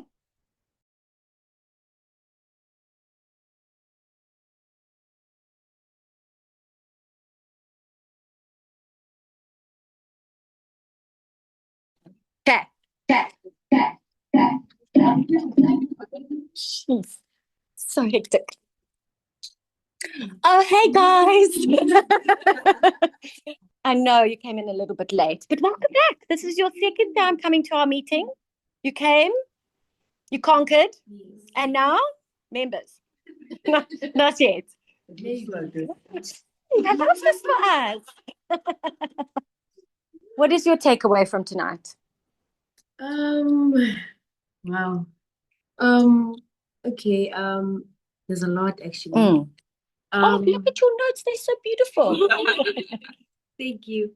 One of the advice thing that I got is I influence my own life. I'm like the captain of my own thought. So I want to take that and control everything. Yeah. Yeah. Amazing. Thank you for sharing. That is so true. Captain of your own ship. Was that Paul? Yeah. He's very good with bringing these in. And Katie, what is your biggest takeaway from this evening? I think the biggest takeaway for me is that I'm realizing that there is a method to this thing of actually talking. So I'm just taking a lot of notes in terms of what are the things that I need to look out for, when you prepare for your speech or when you're talking. Like your feelers, for example, just looking out for that and pausing as well as you speak so that to allow the audience to actually digest and get the message to sink in. The power of 3, I don't even know what that is. I'm going to look it up, So it's just so interesting to understand how to get this together. The fact that there is a way. I was actually saying to him that when he was actually doing his speech, I felt like there was some sort of a method that he was following or a framework that he was following, but he says there isn't. But I think there's some sort of framework, even though he might not be using it, but there's something that he was doing that was quite interesting for me that I would actually just like to go and look it up. Okay, amazing. Yeah. Thank you. Yeah, there's method in this madness for sure. Yeah. Thank you for sharing. And I think so the power of threes is when you're using, so it will be Amelia was what was it? Joy, tears and struggles, three things. Then you can also use it when it's like he brought in energy, enthusiasm, and what was my third one? Inspiration. Yeah, excitement. It was excitement. You know, using three, power of three. And then what was the other thing you said? This is the place, though, sorry, for us to be practicing and for you to stand up and you get all this information from just evaluations or just the meeting, just being here. Yeah, so just thank you. listening in, yeah. Thank you so much. Sorry, I forgot to be clapping.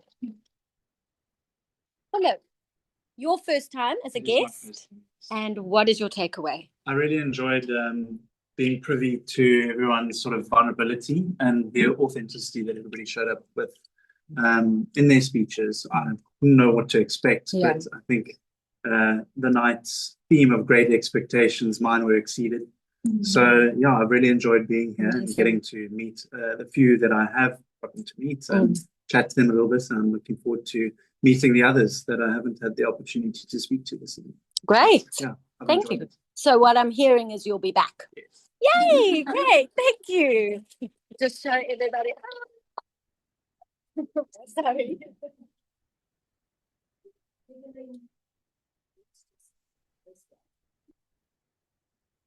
Thank you so much for your feedback, and it's lovely to have our guests visit and give us feedback just so we can see what we're doing and what we can improve on, if there is anything we can improve on, because we always are wanting to learn and grow. Okay, then we now are going to do our... Talisha, do you mind please being the sharer of your screen? So we just have 2 awards tonight. We have Best Evaluator and Best Speaker. Best Speaker, I'm really sorry I don't have a ribbon, but I'll owe you a ribbon. So we're going to start with Best Evaluator. Oh, sorry. I did leave it there already, this one here. And then you should just press like one button, but I never know which one. Okay, we're going to start with Best Evaluator. Drum roll, please. Maybe press the mouse. Yay! Andrea!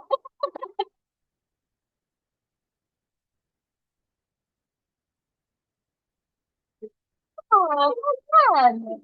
Thank you very much. Oh, of course. Thank you for your great evaluations. You really do put so much thought and effort into them. And I think there's always such big takeaways for all of us listening, what we can do in a speech that we are going to present. So thank you. Okay, now we've got the moment of the evening. Best Speaker. Alex!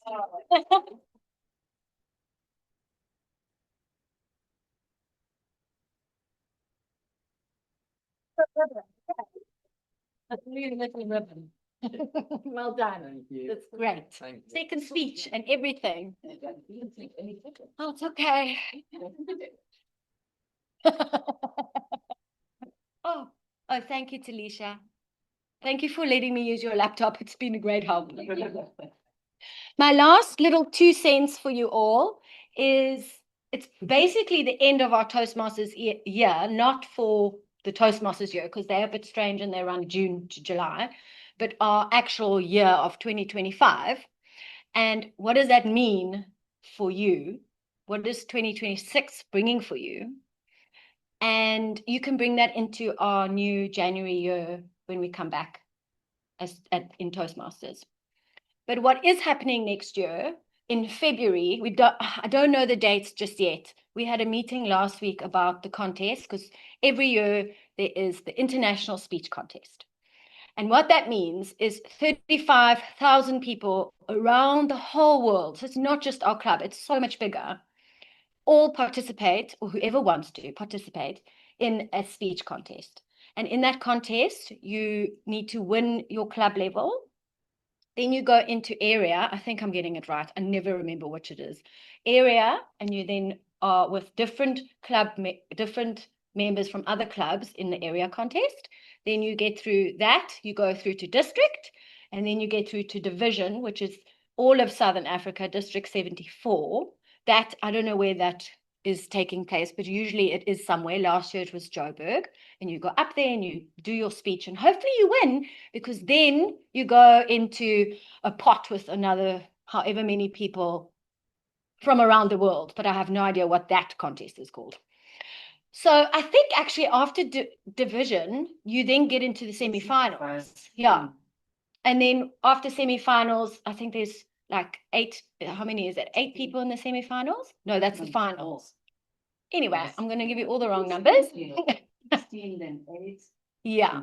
So then you semi-finals, you do your speech, and it's quite grilling because you do your speech for the semi-finals. Then the next day, you kind of do your next speech. So you have to have your speeches prepared. Anyway, the story of that is we are going to have our club contest in February, probably in the beginning of February. If you are keen to participate, which we obviously want you to participate, that is what Verity won in 2021. She won the World Championship of Public Speaking. So that is 35,000 people, and she was the one that won that year. So it could be someone else from ToastEd, and that's what we could be. And you participate, but if you are participating as a speaker for the International Speech Contest, you need to have completed your level 1 and your level 2. That's just for the speech contest. However, if you want to participate in the evaluation contest or the table topics contest, anybody can do that. You just need to tell us. So again, I think we'll do a poll at some point just to find out who is interested in participating, because we have to, as an exco, put it together.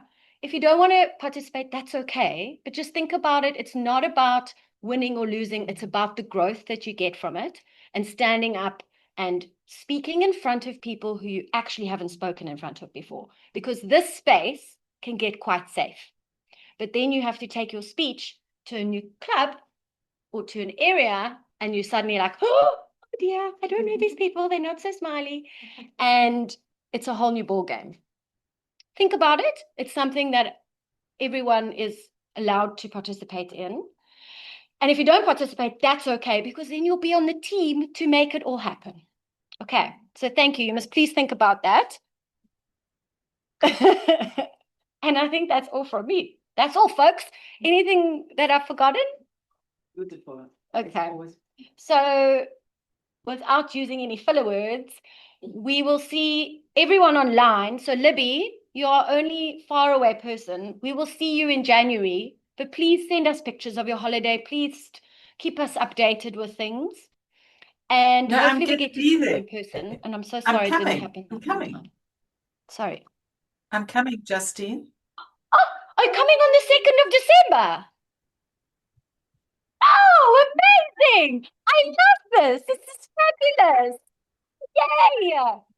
That is so exciting. So we are all going to be there, especially just to see you. Actually, it's a meet Libby party. Yay, yay, yay. I'm so glad. And okay, so we'll see you in December. But then our other onliners who aren't with us tonight, who are far away, unfortunately, we'll only see you in January. Again, I'll let you know the date in January. And we've finished 20 minutes to spare, so everyone can get to bed a bit earlier.